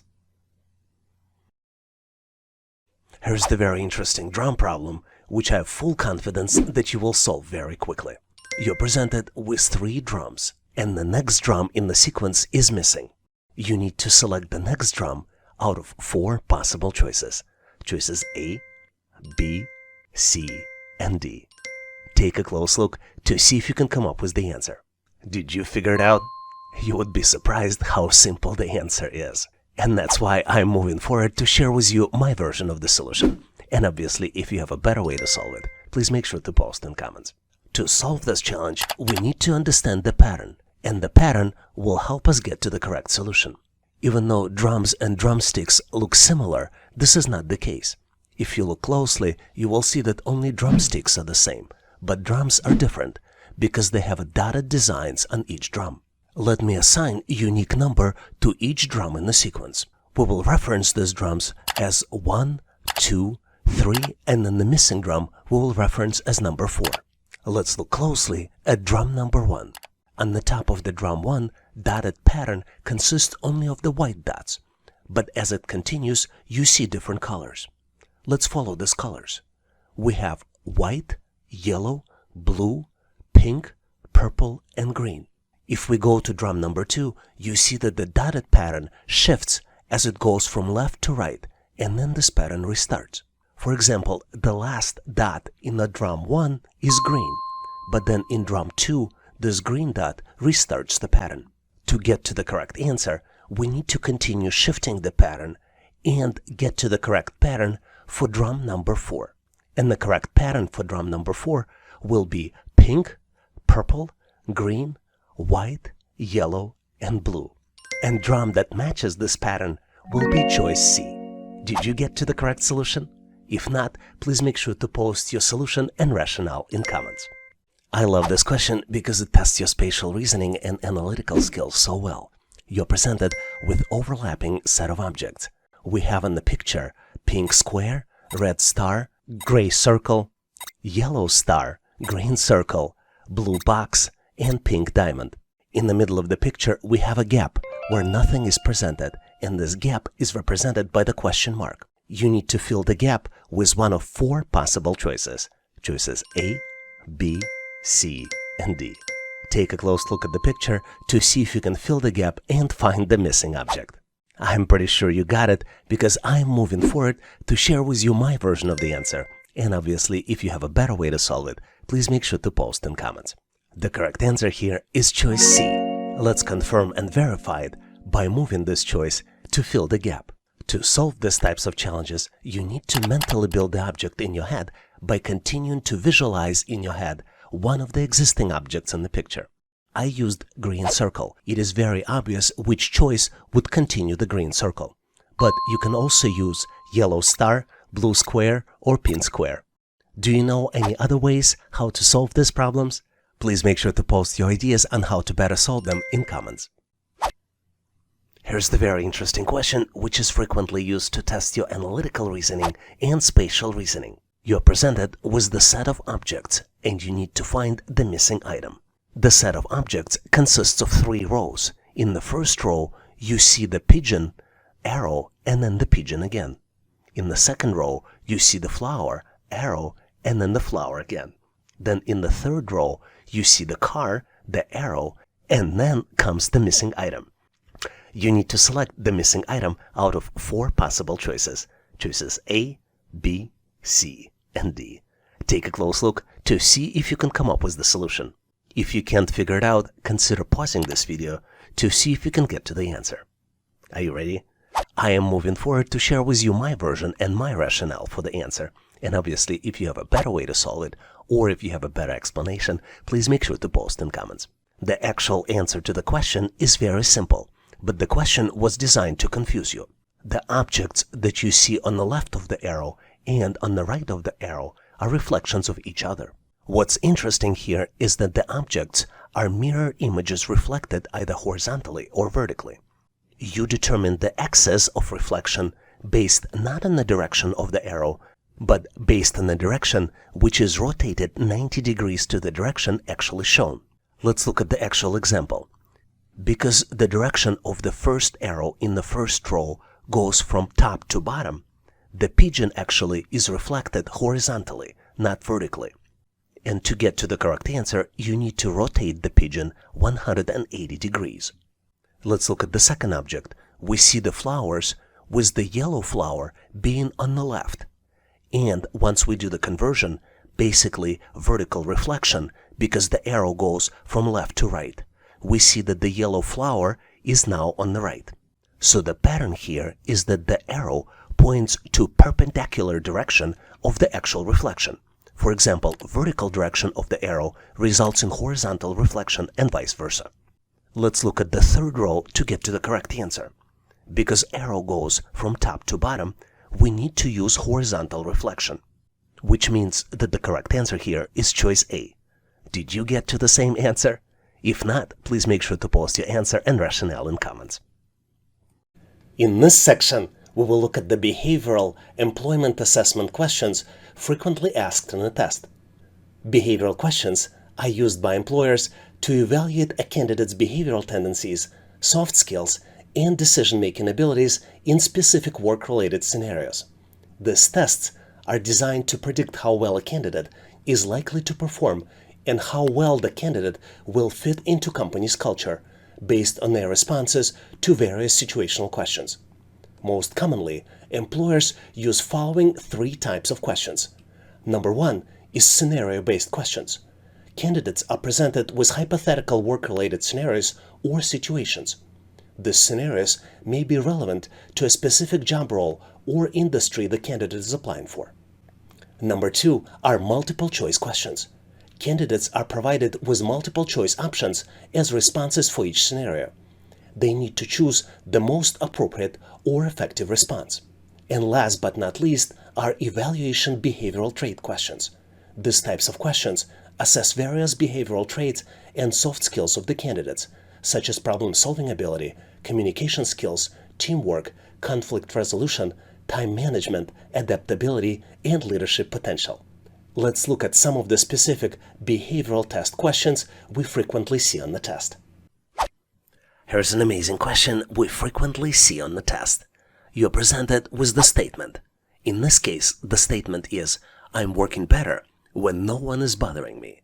You need to select your answer out of 7 possible choices. Choice A, strongly disagree. Choice B, disagree. Choice C, somewhat disagree. Choice D, not sure. Choice E, somewhat agree. Choice F, agree. And last but not least, choice G, strongly agree. Take a close look to see if you can come up with the answer. This is a tricky question, so in addition to just selecting the answer, I would recommend that you build a mental strategy on how to answer and why are you selecting this particular choice. Are you ready? Let's move forward, so I'll share with you my version of the answer. And obviously, if you have a better way to solve it, please make sure to post in comments. Before answering this question, let's take a close look to see what employer is looking for. I believe in this particular question, employer is looking for specific qualities and skills related to teamwork and collaboration. What's interesting is while the statement, I'm working better when no one's bothering me, might reflect preference for working independently, this is not correct. This statement, if answered incorrectly, raises concerns about your ability to function effectively within the team-oriented environment. To better understand how to answer, let's imagine the scenario where you're answering this question during job interview. How would you answer? I might be wrong, but when answering, you would highlight 3 important points. Number 1, you would highlight your collaboration skills. You would emphasize your ability to work well with others and your experiences in collaborating on projects and tasks. You probably would benefit by providing examples on how you communicate effectively, share ideas, and respect diverse opinions. Number 2, you would discuss successful team experiences. You probably would provide examples of times when you worked effectively in a team setting and collaborating to achieving positive outcomes. And last but not least, I would recommend that you acknowledge your independence but show adaptability. While it's okay to appreciate periods of uninterrupted work, it's essential to demonstrate your adaptability to work in a team when required. Now let's summarize and look at important considerations on how you can answer these types of questions. There are a few important criteria to keep in mind. Number 1 is that this question measures your level of sociability. These types of questions measure your tendency to enjoy being around people and working with others. Number 2 is in this question, employer is trying to determine if you're a good team player. Number 3, the correct answer depends on a specific job, but keep in mind that most of the jobs require interactions with other team members. So the summary here is that if your job opening requires teamwork, and most of the jobs do, it's always better to answer strongly disagree or disagree. And if you have ability to provide the rationale for your answer, make sure to use the samples that I'm just about to provide to you, as well as considerations in this notes section. Let's look at the specific sample. So you're presented with the question, I'm working better when no one is bothering me. Your answer might be, I respectfully disagree that I work better when no one's bothering me. In any work environment, I recognize the importance of being open to collaboration as well as team interactions. I understand that work processes can be unpredictable and that there may be situations where my coworkers require help or attention. And I'm always willing to lend a hand and actively engage with my team members to ensure our collective success. I genuinely enjoy being around people and thrive in collaborative setting. Working with others helps me leverage diverse perspectives and skill sets, which often leads to innovative solutions and improved outcomes. I strongly believe that maintaining open communications with colleagues fosters a supportive and productive work environment. What's even more important is that while I prefer to minimize unnecessary distractions and unrelated requests during my focused time, I understand that effective teamwork sometimes necessitates flexibility. In such cases, I am acceptable and capable of handling stress with composure. I have developed resilience and the ability to maintain productivity even in demanding situations. So, ultimately, I am confident that my collaborative mindset, interpersonal skills, and capacity to handle varying work dynamics make me a strong fit for the role that requires team interactions. I am committed to contributing my best efforts to the team's success and fostering a positive and productive work environment. This is why, when I was presented with the question, I am working better when no one bothering me, I chose choices A, strongly disagree, or choice B, disagree. What are your thoughts and experiences answering this type of question? Could you please share your thought process and rationale in comments so we can all learn? We get a lot of questions on how to excel on behavioral assessment tests for employment. I believe that to succeed in behavioral tests, you must adopt a comprehensive approach that showcases authenticity, self-awareness, job relevance, a balanced perspective, as well as the art of supporting examples. Let's look at each one of them in more details. Number 1 is embrace authenticity. Authenticity forms the foundation of successful behavioral assessment. As a candidate, make sure to be true to yourself and present honest responses that genuinely reflect your personality, values, and work style. I recommend that you avoid the temptation of molding your answers to align with prospective expectations, and instead emphasize your strengths while acknowledging areas of growth. Number 2 principle is cultivate self-awareness. Self-awareness is the key to understanding and articulating your behavioral tendencies. Take a moment to showcase your unique characteristics, strengths, and weaknesses. More than just understanding yourself in isolation, consider how your attributes contribute to collaborative work environment. Number 3 principle is tailor your responses for job relevance. To truly stand out, candidate must recognize the importance of tailoring responses for specific job requirements. Before responding to each scenario, carefully analyze the job description, responsibilities, and organizational values. Make sure to align your answers with the qualities that employer is looking for and ensure that responses resonate with their expectations. Number 4 is strike a balanced perspective. While emphasizing your strengths is crucial, avoid painting the overly one-sided picture of yourself. Make sure that you strive for the balanced perspective, which would acknowledge both your positive attributes and areas of development. And also ensure that you highlight your willingness to learn, adapt, and grow. And last but not least, principle number 5 is elevate your responses with supporting examples. Concrete examples are the lifeblood of compelling behavioral assessment response. Instead of providing vague answers, back your choices with specific instances from the past experiences. Elaborate on how you successfully handled challenges, resolved conflicts, or contributed to the team accomplishments. And now, let's continue to get you ready for the assessment test.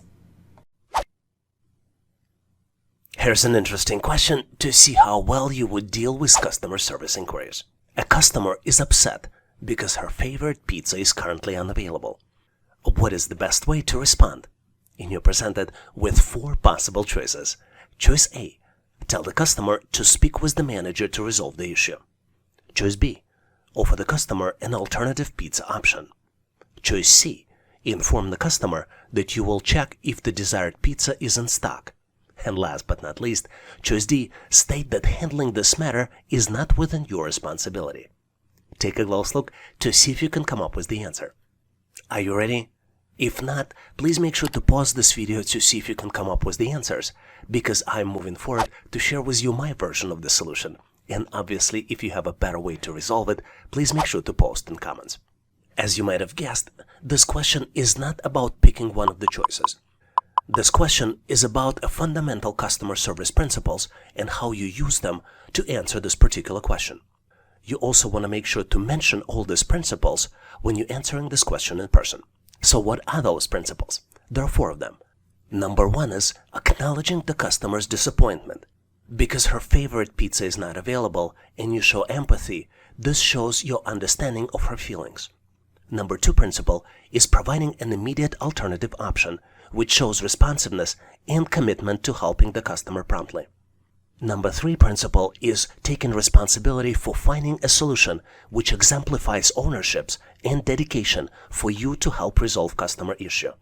And last but not least is the principle of offering an alternative. In this case, you can offer alternative pizza, which would demonstrate a proactive approach to addressing the customer concern and finding a suitable resolution. Based on these 4 principles, let's look at the incorrect answers and why you might avoid selecting them. Choice A. Tell the customer to speak with the manager to resolve the issue. Using this selection passes the responsibility to the manager and may make customer feel ignored and dismissed, and it is important to take initiative and attempt to assist the customer directly. Choice C. Inform the customer that you will check if the desired pizza is in stock is a good choice. But this is not the best choice. While this response shows some willingness to help, it may leave the customer waiting for the solution. Offering an immediate alternative is a more proactive approach. And last incorrect choice is choice D. State that handling this matter is not within your responsibility. Telling the customer that it's not your responsibility can come across as unhelpful and may lead to further dissatisfaction. You should strive to assist the customer as much as possible within your capacity. So as you might have figured out, I believe that the correct answer to this question is choice B, offer an alternative pizza option. By offering an alternative pizza option, you address the customer's disappointment and demonstrate willingness to help. In addition to the suggestion, you can also offer to search for her favorite pizza flavors in competitor brands. This approach helps turn a negative situation into a positive one, where you learn more about the customer and find the proactive solution as possible suitable alternative. What do you think about this question? Do you agree with this solution? Do you have a better way to solve it? Please make sure to post your answer and rationale in comments. In this section, we will look at the personality assessment test questions. A personality assessment test is a type of psychological evaluation used during the hiring process to assess candidates' personality traits, behavioral tendencies, and work-related preferences. This test aims to provide insights on how a candidate might behave, interact with others, and fit into the company's culture. The typical purpose of personality assessment is to gauge a candidate's suitability for a particular job or work environment based on their personality traits. Personality assessment test helps employers to identify individuals who possess the desired characteristics and align with the organizational values. Let's look at some sample personality assessment test questions we typically see on the test. Here's a very interesting question which you cannot just answer because you need a strategy and approach on how to answer. You need to select from 2 statements, one that best describes you and one that describes you the least. And your choices for selections are: choice A, I should have all the information before making a decision. Choice B, I easily communicate with people. Choice C, I like to take responsibility for my team. And last but not least, choice D, I prefer long-term projects over short-term ones. Take a close look to see if you can come up with the answer. And more importantly, you need to decide on what type of considerations you would choose to answer this particular question. On my end, I am moving forward to share with you my version of the answer. And obviously, if you have a better way to solve it, please make sure to post in comments.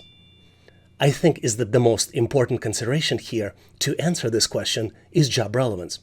you need to consider the requirements and responsibilities of the role that you're applying for.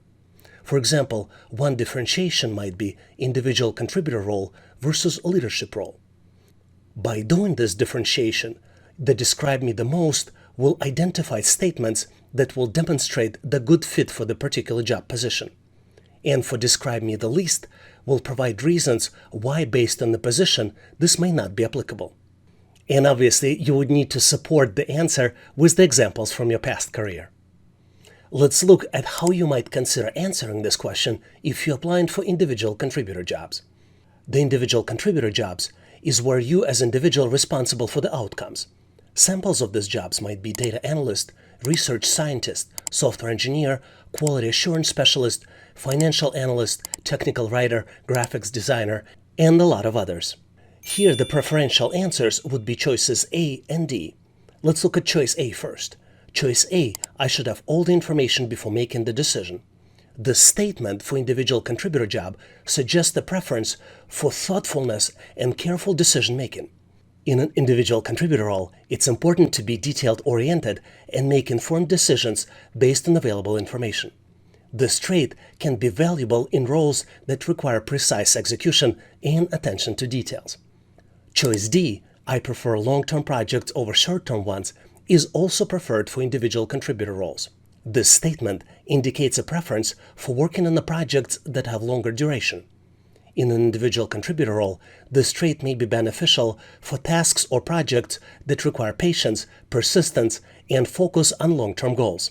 It suggests an ability to sustain effort and commitment over the extended periods of times. Now, if you're applying for leadership position, you might consider choosing choices B and C as the ones that would represent you as a candidate for this position. Leadership positions are positions like team lead, project manager, director, vice president, department manager, sales manager, marketing manager, operations managers, human resources manager, and a lot of others. Let's look at both choices B and C individually to see why selecting them might be beneficial when applying for leadership positions. Choice B, I easily communicate with people. This statement highlights strong interpersonal communication skills, which are essential for a leadership position. Effective communication is crucial for building relationships, conveying information, and motivating and influencing others. Strong communication skills can contribute for successful leadership and collaboration within the team. Choice C, I like to take responsibility for my team, highlights the desire to take ownership and accountability for the success in the team. In a leadership position, the ability to assume responsibility, provide guidance, and support team members is crucial. It indicates a willingness to lead by example, make decisions, and make necessary actions to drive team performance and achieve goals. One important point to understand is that I'm not asking you to provide an incorrect answers. I'm asking you to decide how your past experiences can be helpful to the role you're applying for. There is a valid you selected to apply for this particular position, and the reason is because you believe your qualifications are aligned with position description.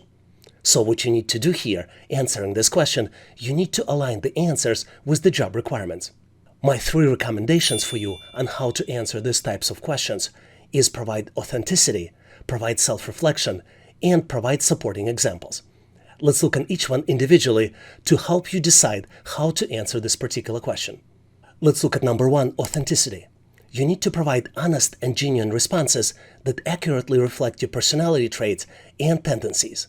It is essential to be true to yourself and true to your employer rather than trying to present what you think the employer might be looking for.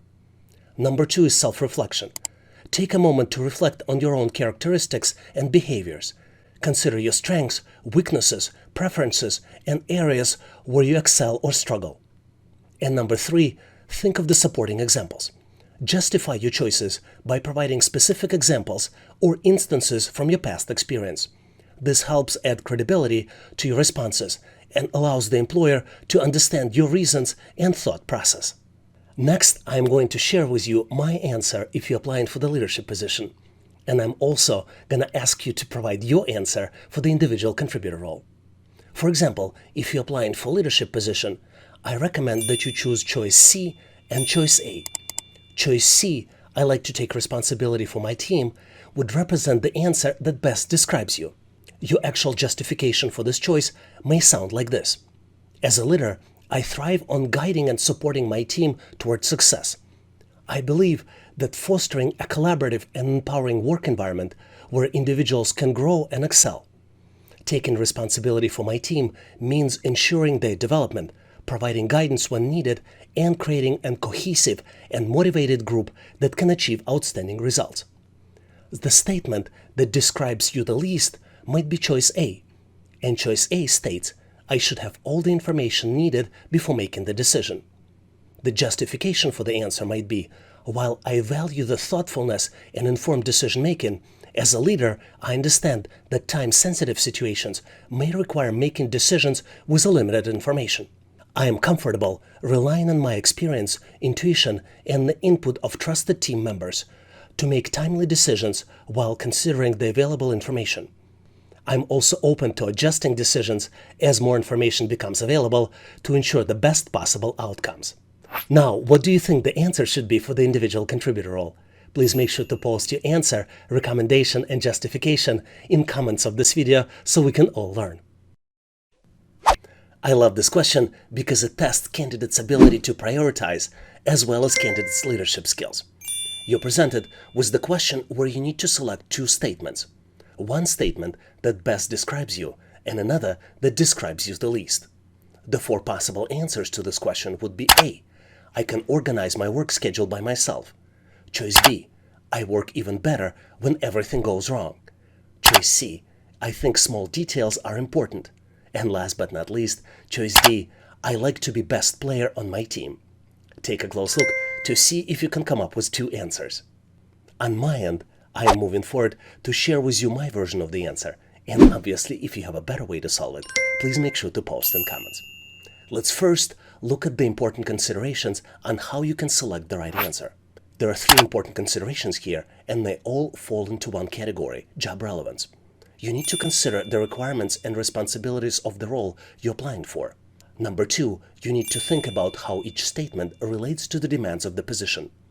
And last but not least, number three, you need to choose the statement that demonstrates a good fit for the job and showcases qualities that would be beneficial for the specific context. Let's take a look at how you would select the right answer in the specific categories. Let's start by looking at the choice A. I can organize my work schedule by myself. If you choose this answer, it would show that you're a self-structured person that could work independently. Choice B, I work even better when everything goes wrong, shows your stress tolerance, your ability to work in stressful and unpredictable situations. Choice C, I think small details are important, would show your level of attention to details that could be important for jobs such as accounting, programming, controller, and other jobs that require attention to details. And last but not least, choice D, I like to be the best player on my team, shows how competitive you are. This is a good choice for the sales position, but could be a problematic choice for the manager roles. Let's look at the examples of the choices that best describe me. One of the choices that you might select would be choice A. I can organize my work schedule by myself. I am a very disciplined person. I can independently prioritize different tasks, and I can take responsibility of the results of my job. I prefer to organize my work schedule by myself without over-attention from managers. I can be much more productive by working in this way. This is why I selected the choice A. I can organize my work schedule by myself. Now let's look at the choice that least describes you and considerations you might consider providing.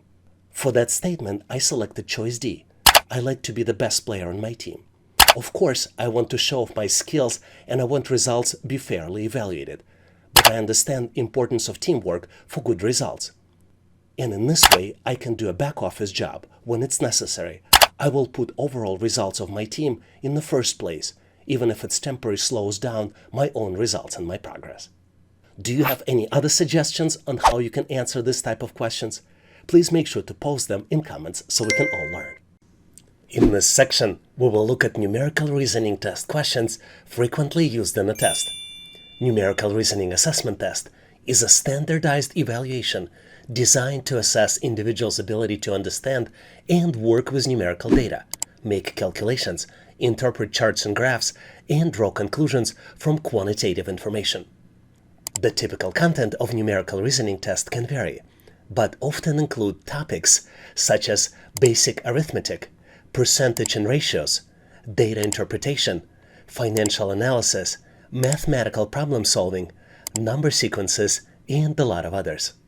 Let's look at some sample numerical reasoning assessment test questions we typically see on the test. What's interesting about this problem is that it seems unsolvable, but if you make one correct assumption, it's so easy to solve it. You're presented with the shelf of items from the coffee shop, and the items are cupcakes and cookies. There are 3 sets of items, and 2 sets have price tags associated with them, and the last set does not, and you need to calculate the price tag for the last set. The first set consists of 1 cookie and 1 cupcake, and the price tag for the first set is $7. The second set consists of 2 cookies and 1 cupcake, and the price tag for the second set is $12. The last set consists of only 1 cupcake, and you need to calculate and select price for the cupcake out of 4 possible choices. Choice A, $5. Choice B, $4. Choice C, $2. And last but not least, choice D, $3. Take a close look to see if you can come up with the answer. Did you figure it out? It seems unsolvable, but the only thing you need to make is one assumption. And using this assumption, I'm going to move forward to share with you my version of the answer. And obviously, if you have a better way to solve it, please make sure to post in comments. Take a close look at the first set. The first set consists of cookie and cupcake, and it costs $7. What's interesting is that the second set already includes the first set plus the cookie, which allows us to calculate the price of this extra cookie. And we can do it by subtracting 7 from 12, and the end result of it is $5, which means that the price of cookie is $5. Now we can easily calculate the price of cupcake by subtracting 5 from 7, which means that the total price of cupcake is 2. So the correct answer here is choice C, $2. Did you get to the same answer? If not, please make sure to post your answer, solution, and rationale in comments. Here's a very interesting problem which shows how well you can do mental calculations. It will take another 5 minutes for the clock to strike 4 o'clock. How much time is left until the clock shows 3:45? You're presented with 2 clocks. One shows 5 minutes before 4 o'clock. Second one shows 3:45. And you need to select the answer out of 4 possible choices. Choice A, 11 hours and 50 minutes. Choice B, 12 hours and 10 minutes. Choice C, 11 hours and 10 minutes. And last but not least, choice D, 10 minutes. Take a close look to see if you can come up with the answer. I'm moving forward to share with you my version of the answer. And if for whatever reason you think the answer should be different, please make sure to post your answer, solution, and rationale in comments. Let's first determine how much time is actually on the clock. Based on the description, it will take another 5 minutes for the clock to strike 4 o'clock, which means that the clock now shows 3:55. Our next described point on the clock will be 3:45, which could be represented as 15:45, and clock will reach this point after around 12 hours to show 3:45 again. In the military time, which is frequently used in US, it's going to be 15:45, and it's going to be a little bit less than 15:55. Let's determine how much less than 12 hours it's going to be. Since the clock already passed 10 minutes from 3:45 to 3:55, it will take 10 minutes less than full 12 hours.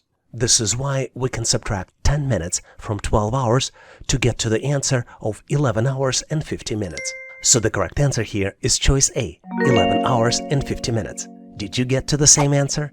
If not, please make sure to post your answer and rationale in comments. Here's an amazing problem where you need to exercise your brain and cognitive skills by calculating not just one number, but 2 numbers. You're presented with the scale, and you see that the value of diamond as well as the sum values are missing.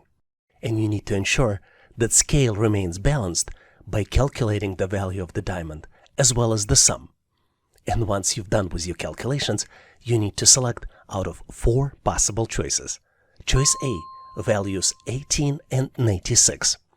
Choice B, values 12 and 88. Choice C, values 20 and 92.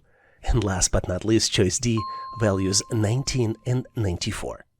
Take a close look, maybe pause this video to see if you can complete the calculations. On my end, I'm moving forward to share with you my version of the calculations, and obviously if you have a better way to solve it, please make sure to post in comments.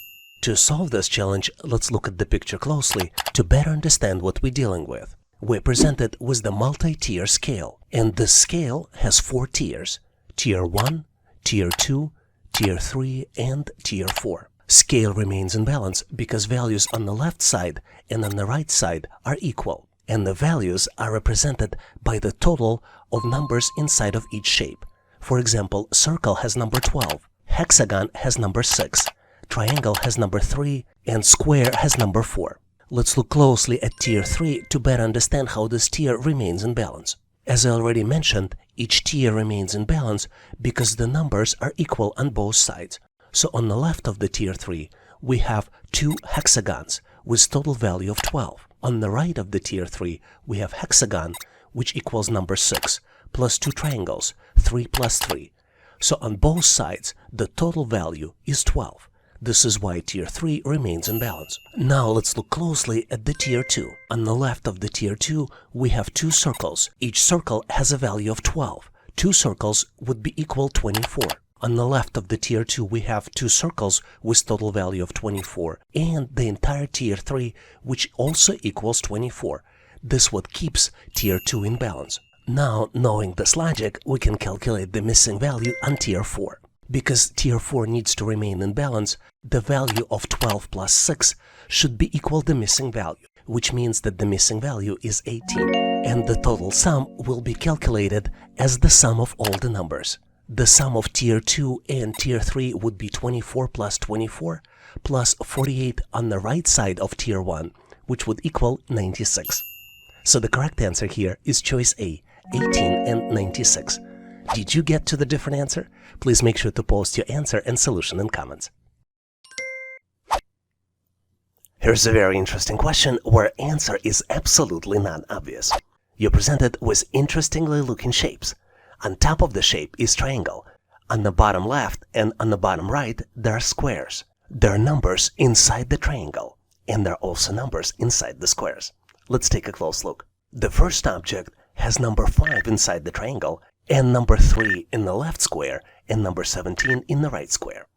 Second object has number 4 inside the triangle, and numbers 5 and 22 inside the squares. The third object has number 3 inside the square, and numbers 8 and 26 inside the squares. The fourth object has number 2 inside of the triangle, number 7 in the left square, and then comes the missing number inside the right square. And did I mention that all objects are of different colors? If we go from left to right, we start with red on the left, next goes light blue, yellow, and then darker blue. And obviously you're the one who needs to make sense out of it and calculate the missing number. Once calculated, select the final answer out of 4 possible choices. Choice A, 14. Choice B, 25. Choice C, 16. And last but not least, choice D, 20. Take a close look to see if you can come up with the solution. Are you ready? Because on my end, I am moving forward to share with you my version of the answer. And obviously, if you have a better way to solve it, please make sure to post in comments. If you're a frequent visitor to this channel, or even better if you're a subscriber, you probably know that the key to solving these types of challenges is to understand the pattern. And the pattern here is that the number in the right square is calculated. And it's calculated by multiplying the number inside of the triangle onto the left square number.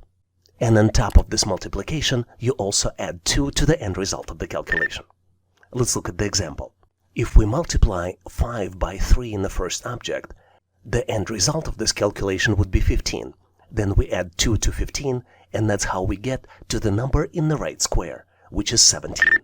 Let's look at the second example. 4 multiplied by 5 equals 20, plus 2 equals 22. Now let's move to the third object. 3 multiplied by 8 is 24, plus 2 equals 26. And now comes the missing number. To calculate it, we need to multiply 2 by 7, which would be equal to 14, and then add 2, and end result of this would be 16. So the correct answer here is choice C, 16. Did you get to the same answer? If not, please make sure to post your answer and solution in comments. Here's a very interesting question where you need to calculate the missing number. You're presented with 4 circles. Each circle is of a different color. The first circle has number 1 inside of it. Second circle has number 2. Third circle has number 5 inside. And last circle has the missing number represented by the question mark. You need to calculate and select final answer out of 4 possible choices. Choice A, 24. Choice B, 26. Choice C, 16. And last but not least, choice D, 20. Take a close look to see if you can calculate the final answer. Are you ready? I hope you found the answer because it's so easy to calculate. Let's move forward so I can share with you my version of the solution. And obviously, if you have a better way to solve it, please make sure to post in comments. I keep repeating myself when I say that finding pattern is the key to solve this challenge. And the pattern here is that the next number is calculated as a square value of the previous number plus 1. Let's look at the example. The first number is given, which is 1. Second number is calculated as 1 square plus 1 and equals 2. The third number is calculated as 2 square plus 1 and equals 5, which means that the missing number is calculated as 5 square, which would be equal to 25, plus 1, which would be equal to 26. So the correct answer here is choice B, 26. Did you get to the same answer? If not, please make sure to post your answer and rationale in comments. Here's the challenging problem by solving which you will boost your cognitive abilities. You're presented with 5 hints, and using these hints, you need to unlock the code and open the lock. The hints are: in the digits 2, 4, 8, only 1 digit is correct and well placed. In the digits 8, 4, 5, 2 digits are correct but not correctly placed. In the digits 4, 6, 1, only 1 digit is correct and it is correctly placed. In the digits 5, 9, 2, only 1 digit is correct and it is well placed. And last but not least, hint that in the digits 9, 0, 4, none of the digits are correct. To open the lock, you need to process all the hints and select 1 out of 4 possible choices. Choice A, 518. Choice B, 485.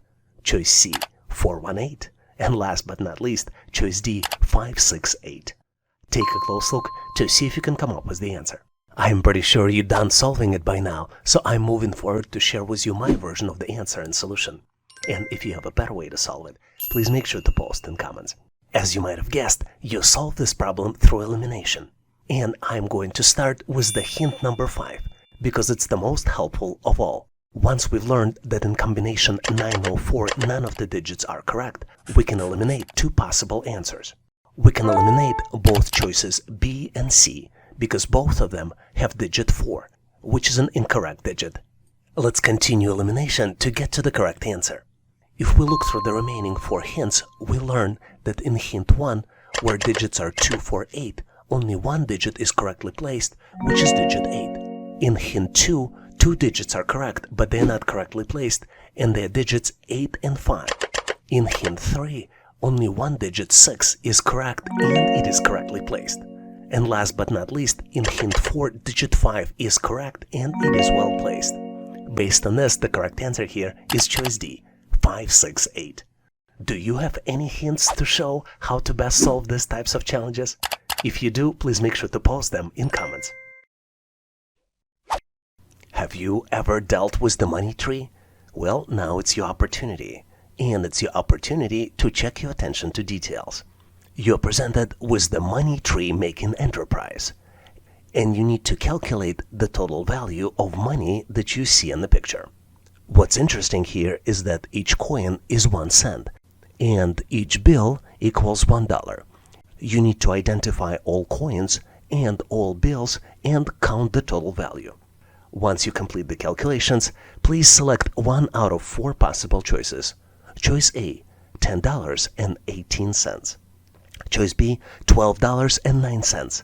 Choice C, $15.15. And last but not least, choice D, $18.07.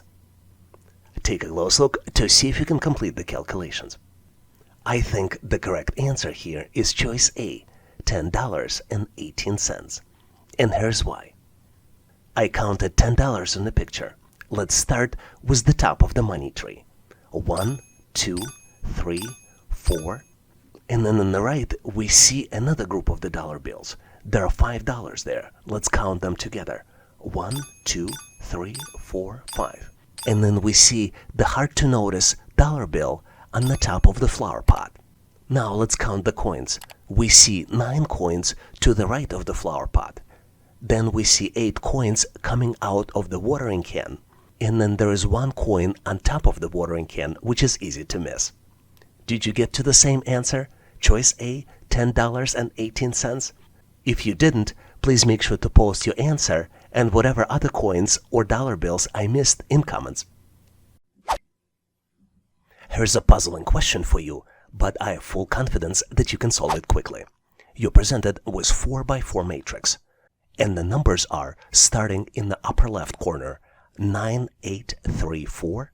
The second row numbers are 2, 9, 2, and then comes the missing number. The third row starts with 4, 6, 2, 0. And last but not least row is 7, 6, 2, and 6. You need to calculate the missing number. And you have 4 different choices to select from. Choice A, 2.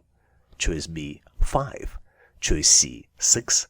And last but not least, choice D, 7. Take a close look to see if you can come up with the solution. Did you get to the right answer? I hope you did, because I'm moving forward to share with you my version of the solution. And obviously, if you have a better way to solve it, please make sure to post in comments.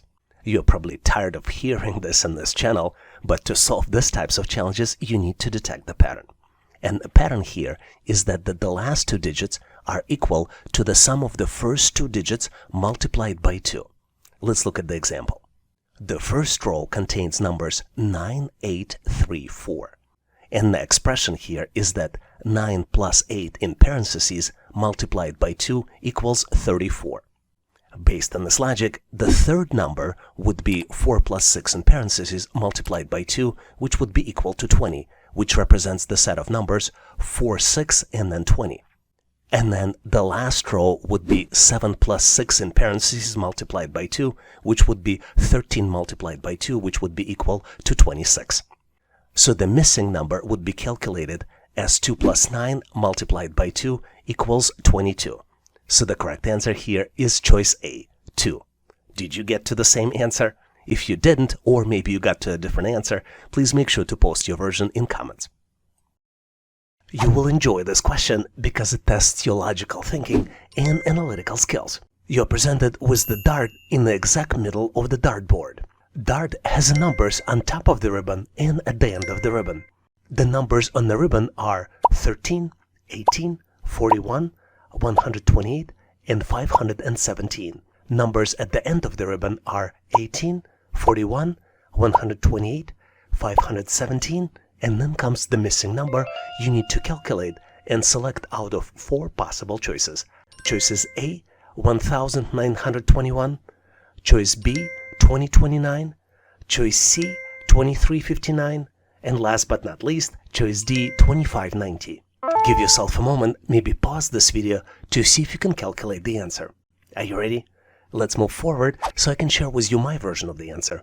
And obviously, if you have a better way to solve it, please make sure to post in comments. First, to answer this question, let's understand what we're dealing with. Since this game may not be very familiar in all the parts of the world, let's start with the definition. Darts is the competitive sport in which players throw small sharp-pointed missiles, known as darts, at the round target known as dartboard. Now, let's look closely at the dart we're dealing with.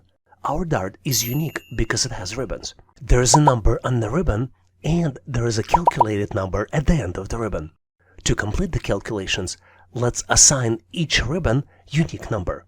We're dealing with ribbons 1, 2, 3, 4, and 5. And, as you might have already figured out, the number at the end of the ribbon is calculated based on the sequence ID and number on top of the ribbon itself. The formula to do the calculations is that the end of the ribbon number is calculated as number on top of the ribbon multiplied by sequence ID plus 5. Let's look at the example.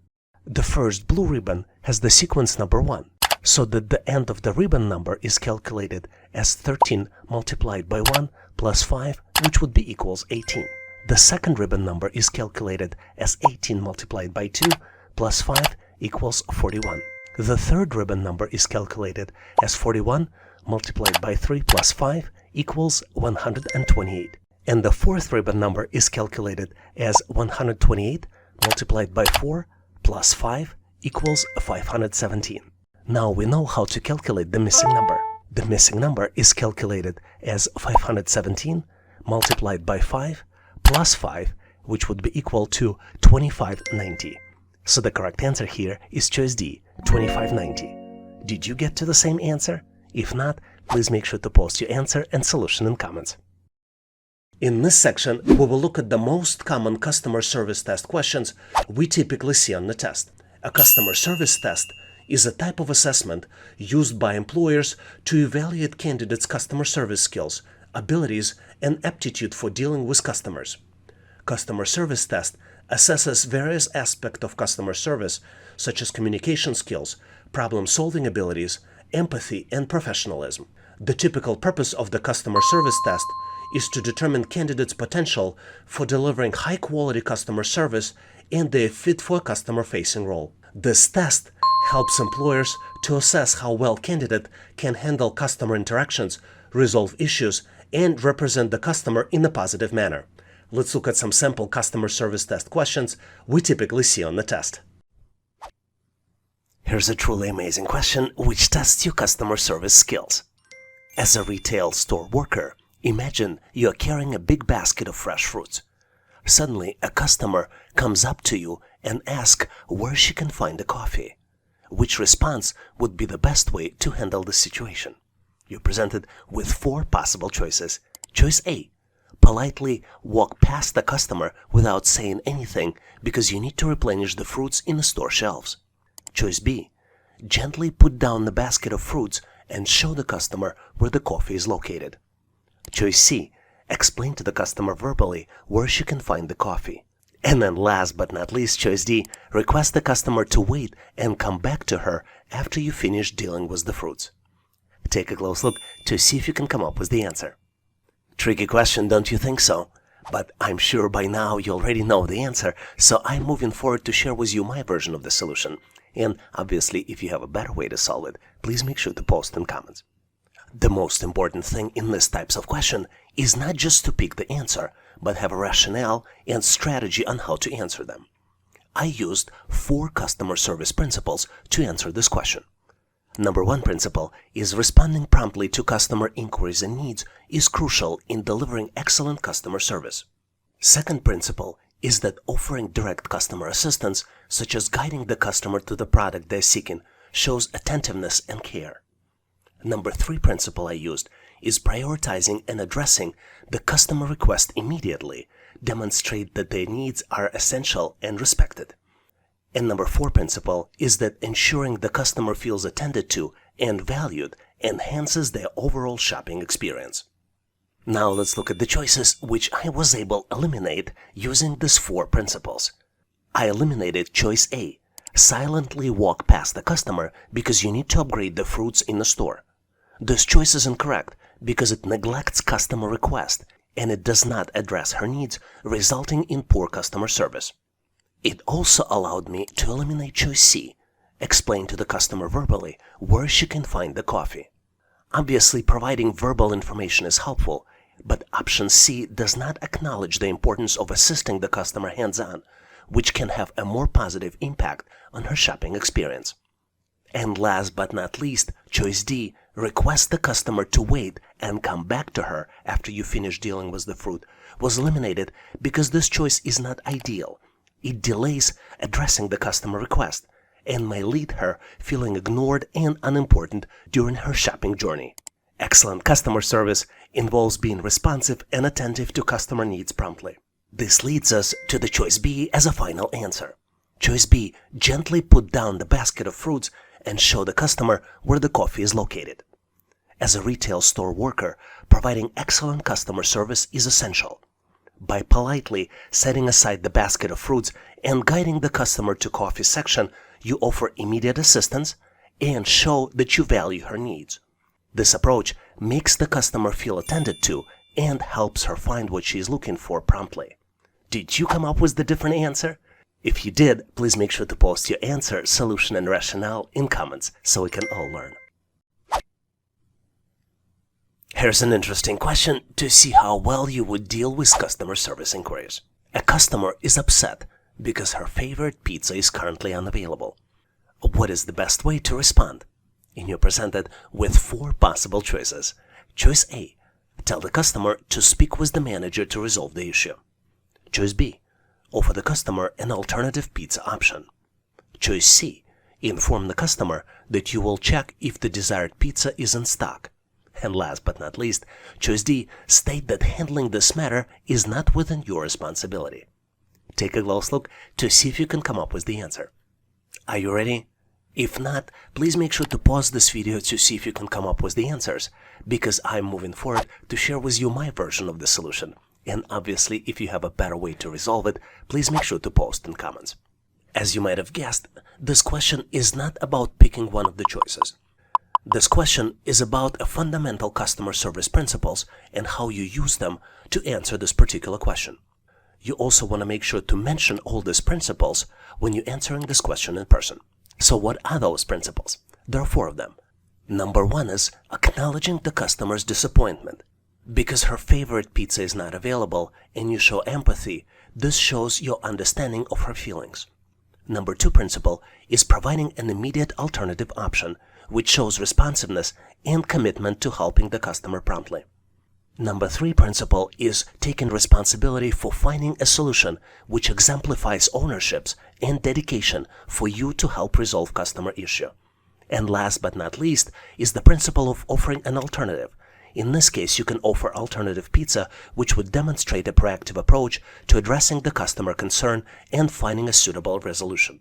Based on these 4 principles, let's look at the incorrect answers and why you might avoid selecting them. Choice A. Tell the customer to speak with the manager to resolve the issue. Using this selection passes the responsibility to the manager and may make customer feel ignored and dismissed, and it is important to take initiative and attempt to assist the customer directly. Choice C. Inform the customer that you will check if the desired pizza is in stock is a good choice, but this is not the best choice. While this response shows some willingness to help, it may leave the customer waiting for the solution. Offering an immediate alternative is a more proactive approach. And last incorrect choice is choice D. State that handling this matter is not within your responsibility. Telling the customer that it's not your responsibility can come across as unhelpful and may lead to further dissatisfaction. You should strive to assist the customer as much as possible within your capacity. So as you might have figured out, I believe that the correct answer to this question is choice B. Offer an alternative pizza option. By offering an alternative pizza option, you address the customer's disappointment and demonstrate willingness to help. In addition to the suggestion, you can also offer to search for her favorite pizza flavors in competitor brands. This approach helps turn a negative situation into a positive one, where you learn more about the customer and find the proactive solution as possible suitable alternative. What do you think about this question? Do you agree with this solution? Do you have a better way to solve it? Please make sure to post your answer and rationale in comments. In this section, we will look at Microsoft Excel questions frequently used in a test. Microsoft Excel test is a standardized assessment designed to measure an individual's proficiency in using this powerful spreadsheet software application. This test assesses a candidate's knowledge and skills in various Excel functions, formulas, data manipulation, formatting, and data analysis. It is commonly used by employers during the hiring process to determine a candidate's level of Excel proficiency. This assessment typically includes a variety of Excel tasks and exercises that range from basic to more advanced functionalities within Microsoft Excel. These tasks might involve creating and formatting spreadsheets, performing calculations using formulas and functions, managing data sets, creating charts and graphs, and demonstrating an understanding of data analysis techniques. Let's look at some sample Microsoft Excel test questions we typically see on the test. Here's an amazing question which is frequently used for analyst Excel assessment test. Steve is analyzing the dataset of sales transactions, which has gaps in data after system crash. Which formula should he use to determine the number of all revenue-generating transactions. And you're presented with the data set as well as 4 different choices. Choice A, count A2 through A11. Choice B, count A, and then the ranges E2 through E11. Choice C, count blank, and then in parentheses, dataset D2 through D11. And last but not least, count if C2 through C11, and then star in quotes. Take a close look to see if you can come up with the answer. What's interesting about this question is that all answers will generate the output, so there are no errors that will be generated. But to answer this question, you need to solve the business problem. And as usual, I'm going to move forward to share with you my version of the solution. And if you have a better way to solve it, please make sure to post in comments. I believe the correct answer here is choice B, count A for the range E2 through E11. Once we enter this formula, you can see that there are 8 records that are not blank. Let's count them. 1, 2, 3, 4, 5, 6, 7, and 8. And ultimately, this choice B, will count the number of non-blank cells in the revenue column. Since the revenue column contains the total revenue generated by each transaction, the result of this formula will be equal to the number of transactions for which revenue was generated. And this particular formula will help us answer the question, how many transactions actually generated the revenue? Now let's look at other choices to better understand why they are incorrect. Choice A, where formula is used, is count, and the ranges A2 through E11. There are 9 values counted as a result of this formula. And in fact, this formula will count the number of non-blank cells in the ID column. Since each transaction has a unique ID, the result of this formula will help us answer the question, how many valid transactions were there in total? Now let's look at choice C, count blank for the range D2 through D11. This formula returns value of 1. And this is absolutely correct, because this formula counts the number of blank cells in the quantity column. And it helps us answer the question, how many transactions had no units sold? And last but not least is choice D, count if for the range C2 through C11 with the star in quotes. This formula returns the value of 9. And in fact, this is absolutely correct, because this formula counts the number of cells in the product column that contain certain text. Since the wildcard was used, which star represents wildcard, all transactions with non-blank product values will be counted. This is why this formula is helpful to answer business question, how many transactions have non-blank product values? Do you have any other solutions or considerations? Please make sure to share them in comments so we can all learn.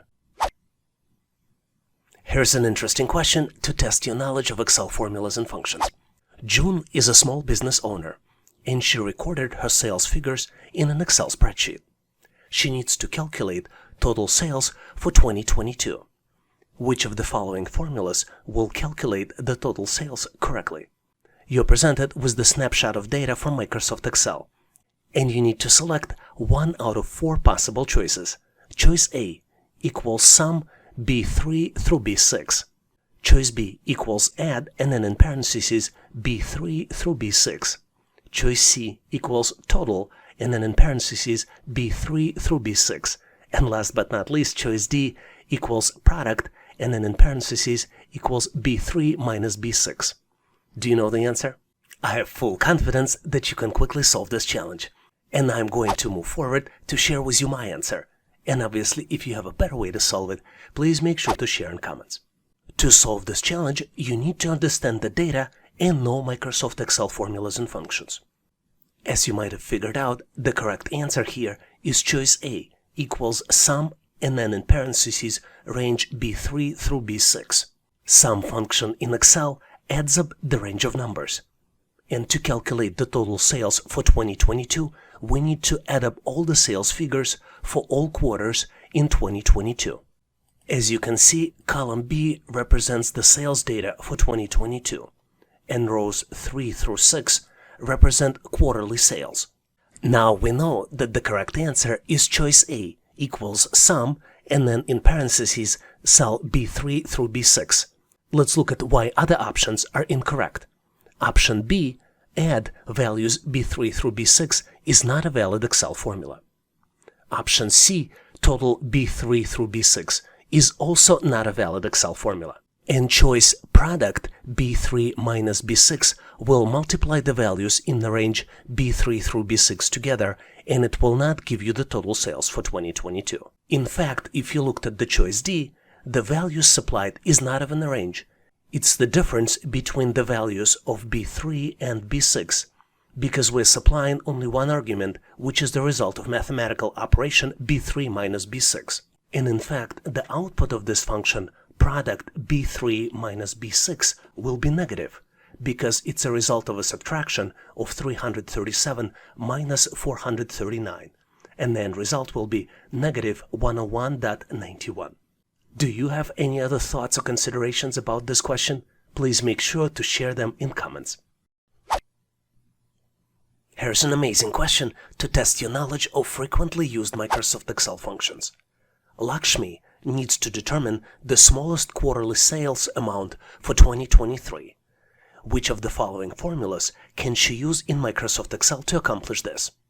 You're presented with the snippet of data, and you have 4 different choices to choose from. Formula min, and then you have values in parentheses, table B3 through table E6. Choice B, min fs, and then value in parentheses B3 through E6. Choice C, min A, B3 through E6 in parentheses, and last but not least, choice D, min B3 through E6. Take a close look, maybe pause this video to see if you can come up with the solution. On my end, I'm going to jump to Microsoft Excel to share with you my version, and obviously if you have a better way to solve it, please make sure to post in comments.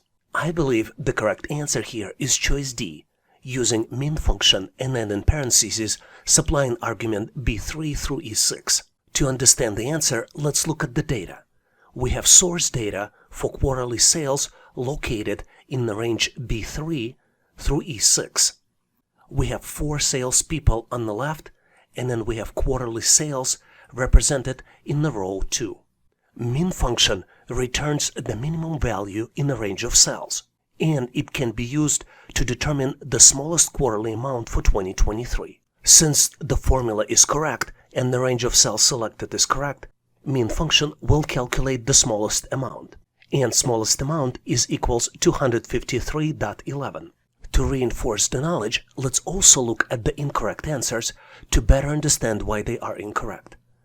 Choice A is incorrect because it does not return the valid results. Let's try it. You see that the syntax is not correct. Choice B, min ifs function, sends the incorrect number of arguments into the function and thus generates an error. You've entered too few arguments for this function. Choice C, on the other hand, min A function, has too many arguments and doesn't return any results. So the correct choice here is choice D, when we use the min function to find the smallest sales. Do you have any other suggestions? Please make sure to post them in comments. Here's an interesting question to test how well you know average formula as well as its variations. Isabella is trying to calculate the average new wave sales across all the regions. Which formula should she select? You're presented with the data set as well as 4 different choices. Choice A, average formula and parameters to supply C2 through C10. Choice B, average A formula and parameters supplied are C2 through C10. Choice C, average if formula and the values are C2 through C10 and the second parameters is greater than 0. And last but not least is average if S, and then as the arguments you see the range C2 through C10, second argument is range A2 through A10, third argument is not equal to D, fourth argument B2 through B10, and the last argument is not equals to south. Take a close look to see if you can come up with the right answer. And on my end, I am going to jump to Excel to show you my version of the solution. And obviously, if you have a better way to solve it, please make sure to post in comments. As you might have guessed, the correct answer is choice A. All you need to do is type the average formula and then select the data set C2 through C10. to calculate the average sales value for all the regions. What's interesting about choice B is that technically it is also a correct answer. Average A with the range C2 through C10 will also calculate the average sales, but it includes all the values in the range, even if they have text or errors. In this case, since all values in the range are numbers, the two functions, choice A and choice B, will give you the same result. What's interesting is that option C, average if with the values C2 through C10 and second parameter greater than 0, calculates the average of all sales that are greater than 0 and gives you the same result. But it's not a recommended option because the end result may not always be the same as average of all sales. And the last choice, option D, average if S with all the parameters that we supply, calculates the average sales for all products and regions, except for the product soda and except the values in the South region. This is more specific calculation than the average of all sales and does not represent the right answer. Did this question trigger some thoughts or considerations in your mind? Please make sure to share in comments so we can all learn. And now, here's the practice question for you. In this question, I'm not going to give you the answer, but instead, I'm going to ask you to post your solution in comments so I can give you my feedback. June is a small business owner, and she recorded her sales figures in Excel spreadsheet. She needs to calculate total sales for 2022. Which of the following formulas will calculate the sales correctly? You're presented with the data set and 4 different choices. Formulas are sum, add, total, and product, and they point to the range B3 through B6. Take a close look to see if you can answer the business question. And once ready, make sure to post your answer in comments so I can give you my feedback. Thanks for participating and good luck. Here's the very interesting question to test your knowledge of rounding in Microsoft Excel. Technology startup company sent 46 members for an off-site training. At the training facility, they were organized into 7-member groups. Which Excel formula do you need to use to calculate number of teams with all members, ignoring any remainders? You're presented with 4 different choices. Choice A, divide cell A2 by B2. Choice B, you use round down formula and supply A2 divided by B2 as a first argument, and as a second argument you supply 0. Choice C, you use round formula and then supply A2 divided by B2, and second argument you supply as 0. And last but not least, you use round up formula, and then in parentheses you supply division of A2 by B2 and second argument as 0. Take a close look to see if you can come up with the answer. Because on my end, I am moving forward to share with you my version of the solution. And obviously, if you have a better way to solve it, or have any other feedback or suggestions, please make sure to post in comments. I believe the correct answer here is choice B, round down. And the reason is because to solve this challenge, we need to use Excel formula which rounds the number down to the nearest integer. To simulate this scenario in Microsoft Excel, let's use round down formula. And you can see that it rounds a number down towards 0. And then let's supply arguments A2 divided by B2. And the second argument, which indicates how many digits we're rounding down to, would be 0. And then you see that the number of full-size teams is 6. If you don't trust Excel like I do, let's confirm the calculations by dividing the cell A2 by B2 without using any formulas, and you see that the number here that was calculated is 6.5714, and the full number is 6, which meets our criteria for original question. Do you have a better solution? Please make sure your version and rationale in comments. In this section, we will look at spatial reasoning questions frequently used in a test. Spatial reasoning questions involve mental rotation, visualization, pattern recognition, and understanding of spatial transformations. It's important skill in various fields, including mathematics, engineering, architecture, design, and many scientific disciplines.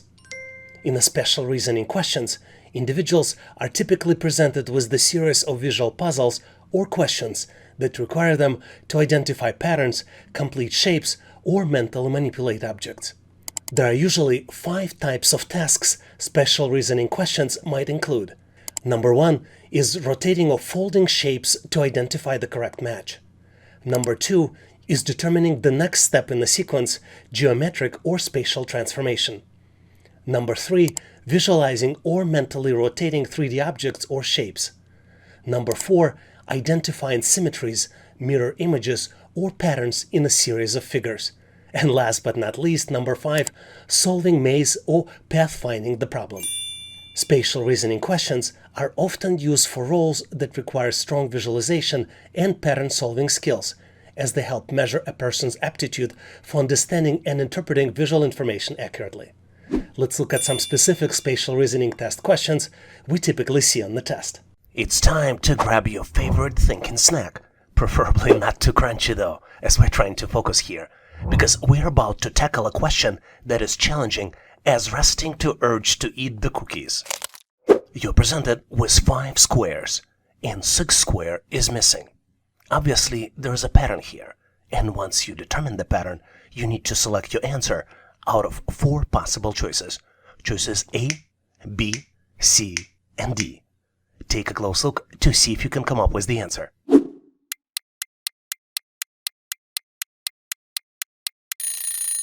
I think I'm ready to share with you my answer.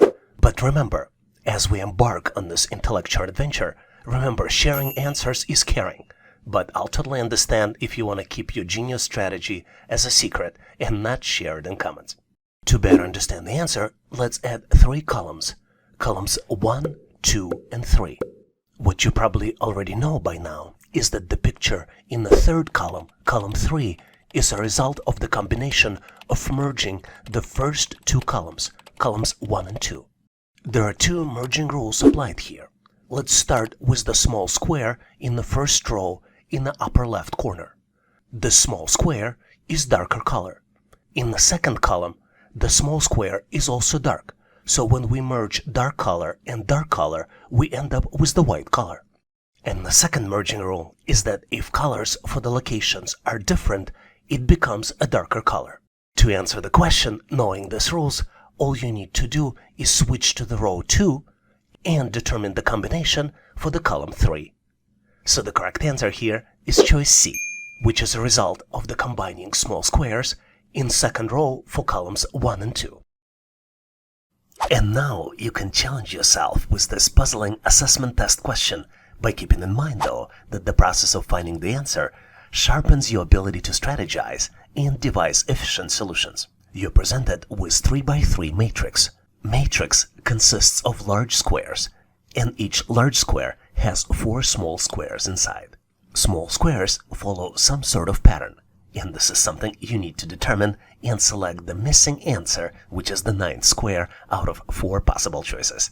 Choices A, B, C, and D. Take a close look, maybe pause this video to see if you can come up with the answer. I think I found my version of the answer, and I'm looking forward to share with you my problem-solving strategies. Let's dive into the solution together, and as usual, if you have any unique ideas, please share them in comments for everyone's benefit. To better understand the rows, let's mark each one of them with the letter. From top to bottom, the rows will be A, B, and C. Now let's look closely at the darker squares in the row A. From left to right, the darker square shifts clockwise when we go to the next item. For example, in the leftmost column, the darker square is in the upper right, then it shifts in the lower right, then it shifts to the lower left. If you look closely, the pattern continues in the row B. One important tip for you to solve these types of problems on your own is to look for the shapes shifting in clockwise or counterclockwise patterns to determine the final solution. Once we've determined the pattern, we know how to solve this challenge. The correct answer here will be choice B, where the next darker square will be in the upper right corner. I love this question because it tests your spatial reasoning and analytical skills so well. You're presented with overlapping set of objects. We have in the picture pink square, red star, gray circle, yellow star, green circle, blue box, and pink diamond. In the middle of the picture, we have a gap where nothing is presented, and this gap is represented by the question mark. You need to fill the gap with one of 4 possible choices. Choices A, B, C, and D. Take a close look at the picture to see if you can fill the gap and find the missing object. I'm pretty sure you got it because I'm moving forward to share with you my version of the answer. And obviously, if you have a better way to solve it, please make sure to post in comments. The correct answer here is choice C. Let's confirm and verify it by moving this choice to fill the gap. To solve these types of challenges, you need to mentally build the object in your head by continuing to visualize in your head one of the existing objects in the picture. I used green circle. It is very obvious which choice would continue the green circle. But you can also use yellow star, blue square, or pink square. Do you know any other ways how to solve these problems? Please make sure to post your ideas on how to better solve them in comments. Here's a tricky problem which some might find challenging, but you, being a subscriber to this channel, will solve very easily. You're presented with 3 expressions. Each expression is of a different color. And one of the items in the third expression, which represented by the blue color, is missing. You need to select the missing item, which is currently question mark, out of 4 possible choices. Choices A, B, C, and D. Take a close look to see if you can come up with the answer. Consider pausing this video to see if you need more time to find the solution. On my end, I'm moving forward to share with you my version of the answer. And obviously, if you have a better way to solve it, please make sure to post in comments. To solve any challenge, the key is to find the pattern. And this question is no exception. The pattern here is rather unusual, but it still exists. And the pattern here is that there are 3 core shapes represented by objects in the first column. The core objects here are arrow pointing up, star, and the circle. And all remaining objects are just the variations which is created by merging core objects into another object. Let me demonstrate by starting with the red sequence. Red sequence is created by starting with arrow, merging arrow with the star, and then merging the result with the circle. Yellow expression is created by starting with the star, merging it with the circle, and then merging the result with the arrow. And last but not least, blue sequence starts with the circle, completes the merger with the star, and then missing item can be created by doing another merger with the arrow. As you might have noticed, the objects here presented as expressions instead of being a sequence. There's no other reason to do it than just to confuse you. Did you get to the same answer? If not, please post your ideas, solution, and rationale in comments. Buckle up, because you are about to embark on a cerebral adventure. The question is a roller coaster of cognition, and I know that you're up for the challenge because you need to solve it on your own. You're presented with unusually looking shapes that are mixtures of circles and triangles. Each shape has numbers. The first shape has numbers 3, 2, and 11. The second shape has numbers 2, 3, and 12. And then the third shape has numbers 2 and 4. And then you need to calculate the missing number in the third shape. Once you calculate it, select it out of 4 possible choices. Choice A, 15. Choice B, 17. Choice C, 19. And last but not least, choice D, 21. Solve it solo, and when you're done, join me in the comments for a virtual high five where I will share with you the answer. Let's conquer this cognitive mountain together. In this section, we will look at Microsoft Word assessment test questions, which evaluate candidates' proficiency and skills in using this widely used Microsoft Office application. Word assessment test aims to determine candidates' familiarity with the software itself, including its various features, tool, and formatting options. Let's look at some sample Microsoft Word assessment test questions we typically see on the test. Here's the thought-provoking assessment test question. In addition to boosting your reasoning skills, it teaches you the skill that you can use regularly. You need to gather the data and information from multiple different sources, like emails, web pages, spreadsheets, and documents. Which feature of Microsoft Word should you use to complete this task? And you're presented with 5 possible choices. Choice A, paste link. Choice B, paste special. Choice C, paste merged content. Choice D, paste multiple. And last but not least, choice E, paste append. Take a close look to see if you can recognize the right feature of Microsoft Word. Are you ready to uncover the mystery? Let's move on so I can share how I cracked the solution. And if you got a unique method or better way, I'd love to hear it. Don't forget to share your approach in the comments below. Let's reveal the solution now. And as usual, to find the right solution, we will assess each answer choice that has been presented. Let's start with the first choice on the list. As you might have guessed, choice A, paste link, is incorrect. Paste link is used to insert a link to content copied from another location, not to collect the data and information from various sources. Choice B, paste special, is also incorrect. Paste special allows you to choose specific formatting or data types when pasting content, but it's not the appropriate feature to collect data from various sources. Both choices C, paste merged content, and choice E, paste append, are not correct options either. Both of them are not the standard features of Microsoft Word and are not relevant for collecting data from various sources.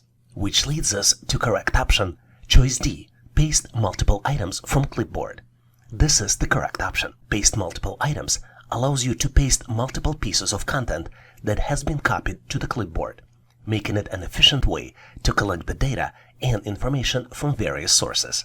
Let's look at how this feature works in details. For example, you might be working on the product catalog and your information is located in different sources, like this Word document, and some information might be stored in the email message you just received. You need to copy and paste multiple pieces of information into the product catalog Word file. To do this, let's check the clipboard settings by clicking on the clipboard details button. As you can see, there is nothing currently in the clipboard. Let's check the options on how we can collect the data. To do this, let's click on the options button and you see that the clipboard will collect without showing any Office clipboard. You can also choose options Show Office clipboard automatically or Show Office clipboard when Ctrl+C pressed twice. Let's copy the product description from the Word file. To do this, let's select the description and click Copy. Now let's copy product image and dimensions from the email. To do this, let's select the image and click Copy. Then let's select the dimensions and click Copy again. Now it's time to come back to our Word document. We're back to the product catalog, and as you can see, there are 3 items in the clipboard now. We can paste them one by one. Let's put the cursor where the description is and select on the description to paste it. Now let's move to the dimensions section and we can paste the dimensions in here. And last but not least piece is the image. We put it as the first item in the product catalog. The only thing is left is to change how the image is shown. We click on the layout options and select the tight option for the text wrapping. Here's the very stimulating assessment test question. It boosts your analytical skills and enhances your ability to approach complex problems using Microsoft tools very effectively. You need to create a report by selecting specific short snippets of content from larger Microsoft Word document and adding them into the report. Which word feature is the most effective for this task? You're presented with 5 possible choices. Choice A, styles and headings. Choice B, navigation pane. Choice C, spike. Choice D, find and replace. And last but not least, choice E, table of content. Take a close look, analyze the question, and select your answer. Are you ready to compare solutions? Awesome! Let's now transition into revealing the answer. I'll share with you my take on the solution, and if you come up with the different or perhaps more efficient approach, feel free to drop it in comments below. Let's explore the solution together. To get to the correct answer, let's review each presented option individually. Let's start with the option A, styles and headings. As you might have guessed, this is an incorrect option. While styles and headings are useful for formatting and structuring a document, they don't involve selection and reallocation of specific content, making them less effective for this particular task. For very similar reasons, choice B, navigation pane, is also incorrect. The navigation pane is helpful for browsing and organizing the document, but unfortunately this option does not specifically involve cutting and pasting of selecting content, making it less suitable for the task described. Choice D, find and replace, is also incorrect. The find and replace option in Microsoft Word is used to search for specific text and replace it with other text, but this option does not involve the selection and reallocation of content. And as you might have guessed, choice E, table of content, is also incorrect.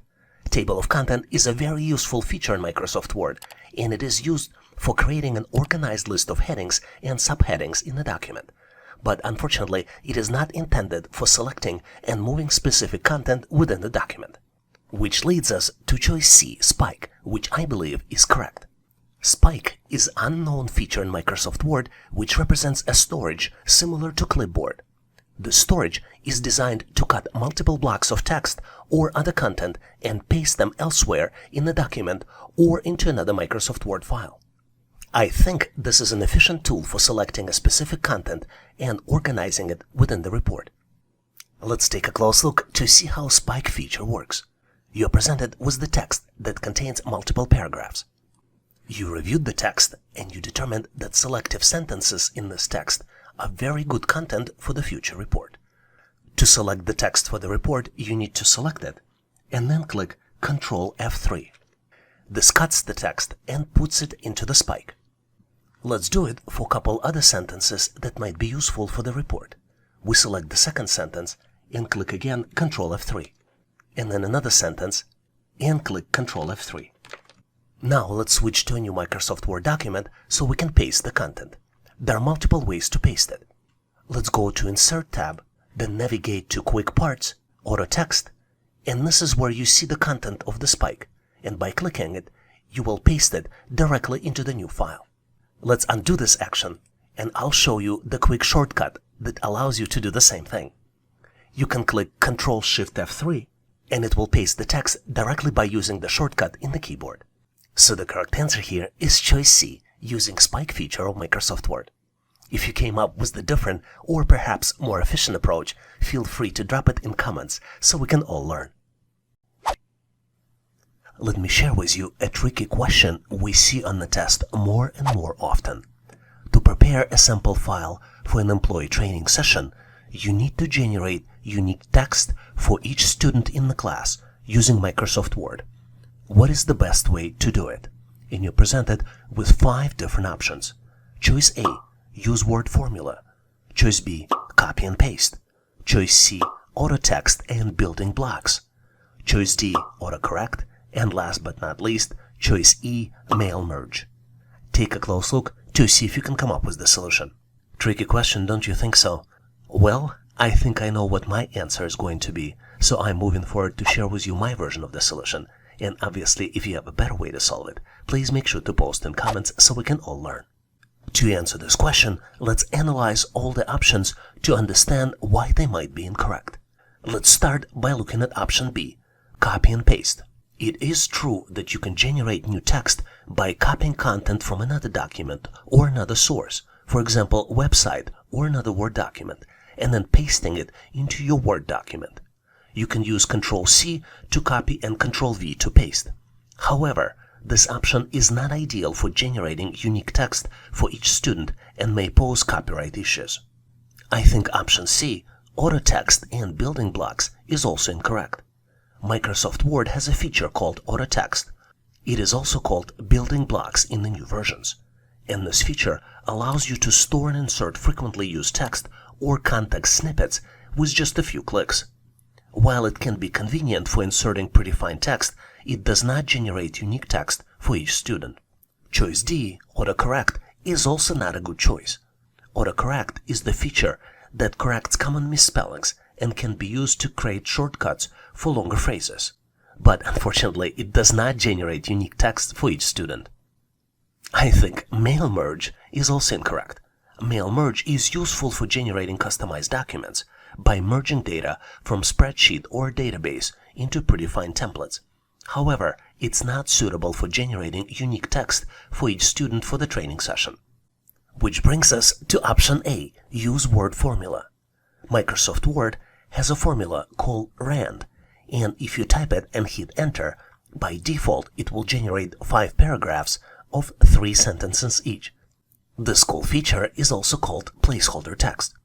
The generated text is localized for your language selection. What's interesting is that the text is localized for your language selection on your computer. To customize your text, you type RAND and enter number of paragraphs and number of sentences, and then hit enter. For example, if you type rand 7, 5, it will generate the text for 7 paragraphs with 5 sentences each.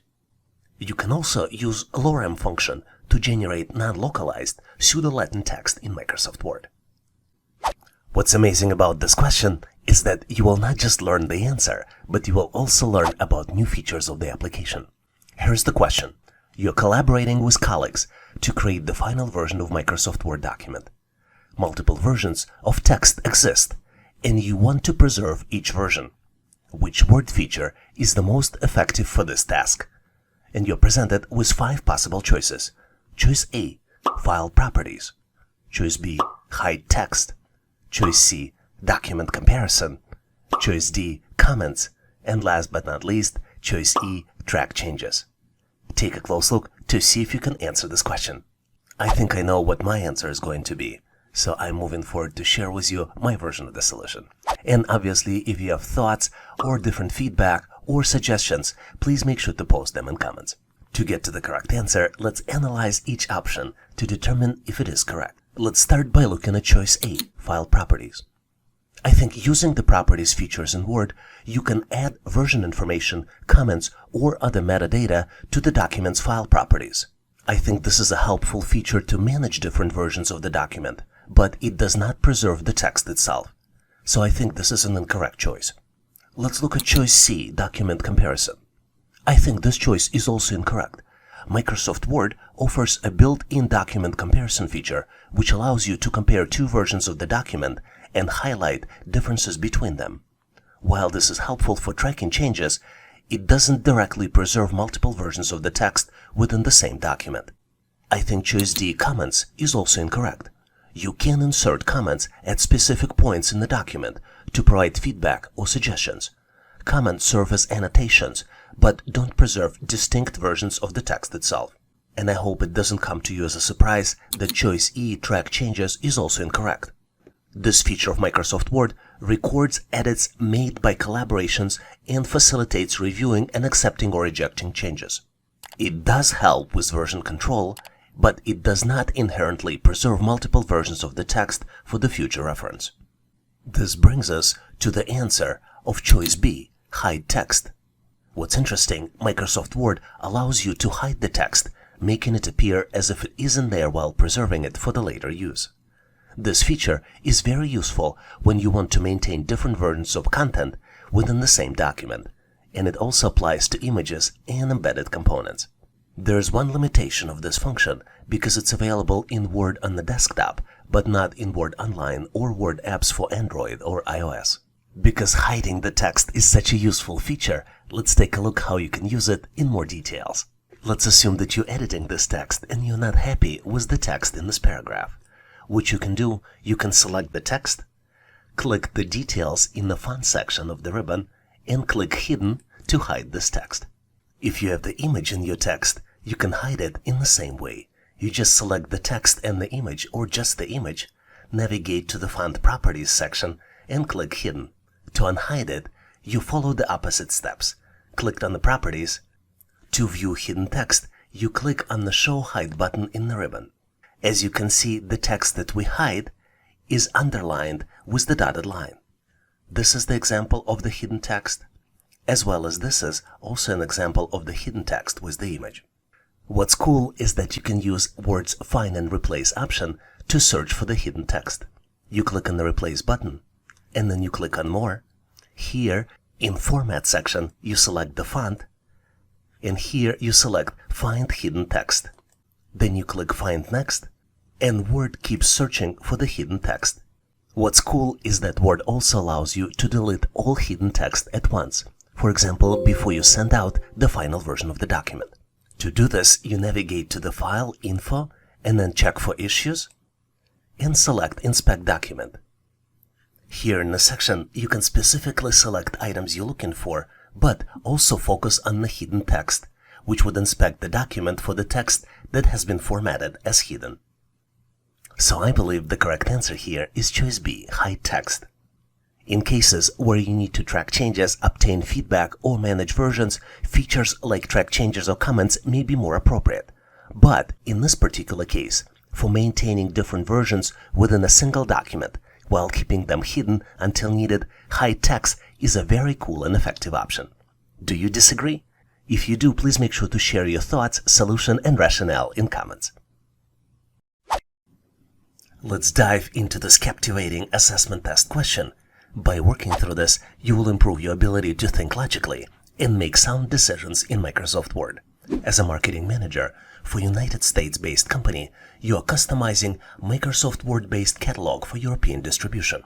What is the most efficient way to convert units of measure, like inches, pounds, and others, to the metric format in Microsoft Word? You're presented with 5 possible answers. Choice A, formulas. Choice B, using functions. Choice C, using autocorrect. Choice D, equations. And last but not least, choice E, cross-reference. Take a close look to see if you can come up with the answer. Let's go ahead and transition into showcasing the solution. I'm about to share how I approach the question. And if you got the better methods, or maybe brilliant alternative, make sure to share it in comments. Let's examine each provided answer option to identify the accurate solution. Let's start with the option A. I think formulas are used for mathematical calculations, but they are not the most efficient way to convert units of measure to the metric format in Microsoft Word. In fact, formulas typically involve arithmetic operations and are not designed for unit conversion. Choice B, function, is also incorrect. The term function in this context is vague and doesn't directly relate to converting units of measure to the metric format. It does not align with the most efficient methods for this specific task. I think choice D, equation, is also incorrect. Equations in Microsoft Word are used for mathematical or algebraic expressions. While they can handle unit conversions theoretically, they are not designed for the specific tasks of converting units of measure to the metric format. And I hope you're not surprised that choice E, cross-reference, is also incorrect. Cross-referencing is a tool used to link and refer to specific content within the document, such as figures, tables, or headings. It is unrelated to converting units of measure to the metric format. This analysis leads us to choice C, autocorrect. Microsoft Word's autocorrect feature can be used to automatically correct and replace predefined abbreviations or symbols with their corresponding metric units. This is an extremely efficient way to convert units of measure to the metric format. To access Measurement Converter, you need to navigate to Word Options and then click on Proofing. Here you need to click on Autocorrect Options and navigate to Actions. Once you click OK on all of these changes and then select the dimensions 5 inches, additional menu item becomes available, which is represented by additional actions. So now you can convert 5 inches into 12.7 centimeters. Similar functionality becomes available on the weight category. You select 0.37 pounds, navigate to additional actions, and you can convert them to 0.17 kilograms. In this section, we will look at the PowerPoint hiring assessment test questions that assess candidates' familiarity with its features, tools, formatting options, and efficiency in creating and editing of the presentations. PowerPoint test includes a variety of tasks and questions related to different aspects of PowerPoint to gauge candidates' capabilities and proficiency with the application. Let's look at some common sample PowerPoint test questions we typically see on the test. Let's explore this cool and intellectually stimulating assessment test question together. You're presented with the picture, and you need to determine what would be the most effective method to accomplish this transformation in PowerPoint. You have 5 possible choices. Choice A, using fade animation. Choice B, using motion path. Choice C, using enhanced morph. Choice D, using picture format. And last but not least, choice E, using effect options. Take a close look to see if you can come up with the solution. Are you ready? Let's seamlessly transition into revealing of the solution, because I'm thrilled to present you how I tackled the problem. And if you got a smart choice that you selected, please share it in comments. To get to the correct answer, let's look at different options presented in this question to determine why they might be incorrect. Let's start with the choice A, fade animation. This option involves fading in and out, but it does not provide the same fluid transformation we're looking for. Choice B, motion path, is also incorrect. While motion path can create movement, motion path does not offer same precise logo transformation as we're looking for. Choice D, picture format, is also incorrect. This option relates to formatting of the images, but it does not directly support logo transformation. And you're probably not surprised that choice E, effect options, is also incorrect. Effect option provides adjustments to animation effect, but it does not perform any actual transformations. Which leads us to correct choice C, enhanced morph feature. Enhanced morph is the most effective method to smoothly transform one logo image into another inside the PowerPoint. This allows for seamless transitions, and it is specifically designed for this purpose. Morph transformation is extremely easy to use. In the first step, you need to add images to the slides. Then you select Selection pane to rename your shapes, and you need to add exclamation marks and then name of the shape. You choose the second image and also rename it. The important notice here is that you need to match both names of both images and start the name with double exclamation mark. In the next step, you select Transition menu and choose Morph. And then you check that everything works correctly. In this section, we will look at the work simulation test, which is used to evaluate candidates' ability to perform tasks and skills required for the job. The questions on this type of test typically involve simulated scenarios and tasks that are similar to what the candidate would encounter on the job, such as data analysis, customer service, and problem solving. Let's look at some sample work simulation assessment test questions to get you ready. Here's a very interesting question to determine how well you can work with others. You need to determine what is the best way to schedule a meeting with the client who is based in a different time zone and has limited availability. You need to select out of 4 possible choices. Choice A, schedule the meeting without considering the client's time zone. Choice B, email the client with several date and time options without specifying the time zone. Choice C, check the client's time zone and suggest several date and time options that work for both the client and your manager. And last but not least, choice D, schedule the meeting during your manager's preferred time slot without considering the client's availability or time zone. Take a close look to see if you can select the right answer. And I'm moving forward to share with you my version of the answer. And obviously, if you have a better way to solve it, please make sure to post in comments. I believe the correct answer here is choice C. Option C is the best choice because it takes into consideration the client's availability and time zone. There are 2 stakeholders in this action, your manager and your client, and you need to check the time zone and suggest several date and time options that work for both the client and your manager. This will ensure that the meeting is scheduled at a convenient time for both parties, and this minimizes the risk of confusion and miscommunication. Let's also look at other options to determine why they might be incorrect. Let's look at option A. It is wrong because it ignores the client's time zone, which will lead to scheduling conflicts. Option B is also incorrect because it does not specify the time zone, which can cause confusion and miscommunication. And last but not least, option D is incorrect as well because it disregards the client's availability and time zone, which can lead to scheduling conflicts and damage the company's reputation. When you solved this challenge on your own, did you come up with a different answer? If this is the case, please make sure to post your answer and solution in comments. Very frequently on the test, companies look at your customer service skills. This is one of these types of questions. You work as a CSR and need to help troubleshoot internet connectivity. What is the best approach to troubleshoot slow internet speeds for a customer? You're presented with 4 choices and you need to select one.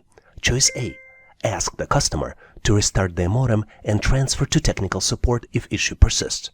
Choice B, ask the customer to restart their computer and transfer to technical support if issue persists. Choice C, ask the customer to check their internet connection and transfer to technical support if the issue persists. And last but not least, choice D, walk the customer through the thorough troubleshooting process, including resetting the modem and computer, checking cables and connections, and testing the internet speeds. Take a close look to see if you can come up with the answer. If you need to pause this video, feel free to do this to reread the answers and select the correct one. On my end, I'm moving forward to share with you my version of the answer.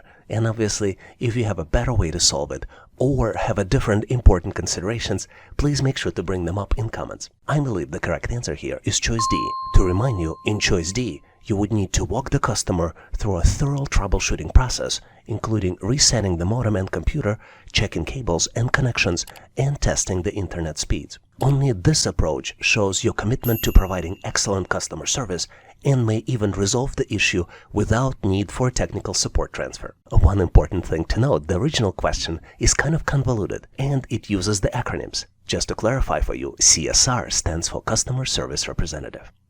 And now let's look at the incorrect choices A, B, and C, to see why they are incorrect. I think those options are incorrect because they only involve asking the customer to perform a single action and then transferring them to technical support. This approach may not resolve the issue and it may result in the customer having to wait longer for the resolution. Did you come up with the different answer? If you did, please make sure to post your answer, considerations, and thought process in comments. Here's a very interesting question on how to provide recommendation to your manager for the new product line. Your manager wants you to provide a recommendation on whether to continue investing in the new product line based on your analysis of the sales data. What is the best approach to analyze the sales data and provide the recommendation? You're presented with 4 different choices. Let's look at each one of them. Choice A. Conduct a simple analysis of the sales data and provide recommendation based on initial findings. Choice B. Conduct a comprehensive analysis of the sales data, including market trends and competitor data. Provide a recommendation based on your findings. Choice C. Provide a recommendation based on personal opinion and expertise without conducting any analysis of the sales data. And last but not least, choice D. Provide a recommendation based on the sales data from a similar product line without analyzing the sales data for the new product line. Take a close look to see if you can select the correct answer. Are you ready? Ready or not, I am moving forward to share with you my version of the answer. And obviously, if you have a better way to solve it, please make sure to post in comments. I think the correct answer here is choice B. In choice B, you need to conduct a comprehensive analysis of the sales data, including market trends and competitor data. Provide a recommendation based on your findings. I think this choice is correct because it allows you to provide a thorough understanding of the sales data, ensuring more accurate and informed recommendation. Conducting a comprehensive analysis of the sales data is essential in making an informed decision for your manager. Let's also look at the incorrect choices to determine why they are incorrect. Option A is too simplistic and can get the result in an incomplete assessment of the sales data. Option C is unreliable and can be seen as unprofessional since it's based on personal opinion and experience without any supporting data. And last but not least, choice D is not recommended since it involves using sales data from a similar product line, which may not be relevant to the new product line. Was your answer different? If it was, please make sure to post your answer and solution in comments. In this section, we will look at the programming assessment test questions, which are frequently used during job interviews or recruitment process to evaluate candidates' coding skills and problem-solving abilities. Candidates are typically given coding tasks or challenges that require writing, debugging, or optimizing code in a specific programming language. The test aims to assess the candidate's ability to translate algorithms into functional code, find errors, and write efficient solutions within a given time frame. Let's look at some specific programming test questions we typically see on the test. Here's an amazing question where you need to calculate the final value of u at the end of the routine. Initial value of u is 21. If u is greater than 2, then u equals u divided by 3. Else, u equals u divided by 7. Take a close look to see if you can calculate and select final answer out of 4 possible choices. Choice A, 0. Choice B, 3. Choice C, 7. Choice D, 21. Are you ready? If you need more time, make sure to pause this video to see if you can come up with the solution. On my end, I know what my answer is going to be, so I'm moving forward to share with you my version of the solution. And obviously, if you have a better way to solve it, please make sure to post in comments. To demonstrate the final value, I've entered this routine inside Visual Basic Editor. This way, there are no questions that the value is correct. The only change I'm going to make is I am going to add a statement for the message box, which will display the final value of u.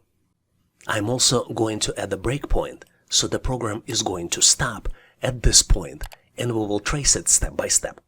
Are you ready? Let's launch it to see what the final value of u is going to be. You see that the program stopped, and I'm going to go step by step.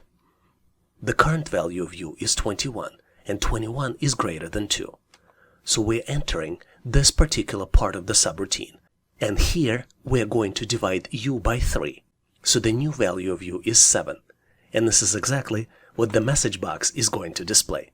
Did you get to the same answer? If not, please make sure to post your thoughts, answer, and solution in comments. Here's an amazing question to test your programming skills. You need to determine the value of a after the execution of the program, and you're presented with the program. Initial value of a is 15. Then the logic goes do until a is less or equal to 4. Then we enter the loop. If a is greater than 3, then a equals a minus 2. Else we exit do, and then we exit the loop. Because when you finish the calculation, you need to select the final value of a out of 4 possible choices. Choice A, 0. Choice B, 1. Choice C, 2. And last but not least, choice D, 3. Take a close look to see if you can come up with the answer. I think I calculated my solution, so I'm moving forward to share with you my version of the answer. And obviously, if you have a better way to solve it, or you calculated a different answer, please make sure to post in comments. To demonstrate the calculation and logic, I entered this program inside the Visual Basic Editor. This editor is available in any Microsoft Office product like Microsoft Word, PowerPoint, or Excel. The logic is the same. The only thing I'm going to add a logic to demonstrate the message box after final value of a is calculated. This editor allows us to stop the program by using the breakpoint, which I am going to do on the statement do until. Now, when I click Run the program, the application stops and I can navigate and see the values of variables. In this case, a equals 15. And a meets condition because 15 is greater than 4. So we're going to enter the if loop. And I'm going to continue step by step. And you see that the value of a is going to decrement by 2. Based on the condition, we're going to enter the loop. And initial value of a is 15. But because 15 is greater than 3, we're going to inside the loop and inside the if condition, and we're going to decrement a from 15. A equals 15 minus 2, which would be equal to 13. Then the loop continues, and we enter the if condition again, because 13 is greater than 3. We're going to do another decrement and subtract 2 again, and the new value of a is going to be 11. So now you know how the program works. Can you estimate what the final value of a is going to be? Because on my end, I'm going to remove the breakpoint and let the program run until we see the message box. Let's do it.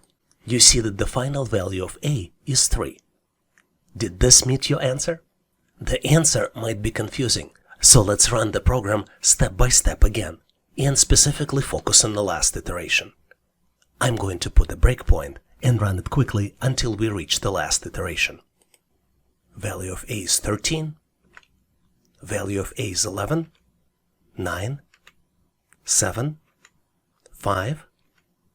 3. This is the last iteration. Here we're going to do it step by step. Because 4 is greater than 3, we're still going to enter. Because 4 is greater than 3, we're going to meet the do until condition, and we're not gonna enter inside the loop. Our next statement in the logic will be to display the message box, where we're gonna show the final value of a. And the final value of a is 3. So the correct answer here is choice D, 3. Did you get to the same answer? If not, please make sure to post your answer, solution, and rationale in comments. Here's an interesting question where you need to calculate the final value of result. You're presented with the subroutine, where a equals to 5, b equals to 3. Then comes the condition. If a is greater than 5, and b is greater than 3, then result meets condition, else result does not meet condition. Take a close look to see if you can calculate the final value of result. On my end, I am moving forward to share with you my version of the answer. And obviously, if you have a better way to solve it, please make sure to post in comments. To find the final value of result, I entered this code into the Visual Basic editor. I'm going to put breakpoint where the code is going to stop during the execution to see how the condition is going to be met or not. I'm going to launch the code and let's continue. But basically, the initial value of A is 5 and initial value of B is 3. And as you might have guessed, the result does not meet condition. And this is exactly what's going to display it in the message box at the end of the routine. Did you get to the same answer? Did you know why the final answer was like this? Ultimately, this is the test on your logical understanding. The A here is 5, and 5 is not greater than 5. B equals to 3, but B is not greater than 3. So, ultimately, numbers do not meet condition. That's why we get the final value of results variable as do not meet condition. I truly hope your answer was the same and you came to the same conclusion. Thanks for watching. I really appreciate you for helping us to become one of the largest YouTube channels to help people become smarter, increase your IQ, and to pass any test. If the content of this video was helpful, please make sure to click the like button to help YouTube algorithm promote this video and help other people to find it faster. Giving us a like is also a way for you to tell us that you need more content like this, and when you tell us, we will deliver it for you in the future. For links to free and premium resources, please check the description and comments of this video. You can also go directly to our website, howtoanalyzedata.net, to download the materials related to this topic. I really appreciate your endorsement, support, and patronage of this channel. And thank you for considering to become a member and considering to subscribe. Please leave feedback, suggestions, or corrections in comments. And all the best on your journey. I'll see you in my next video.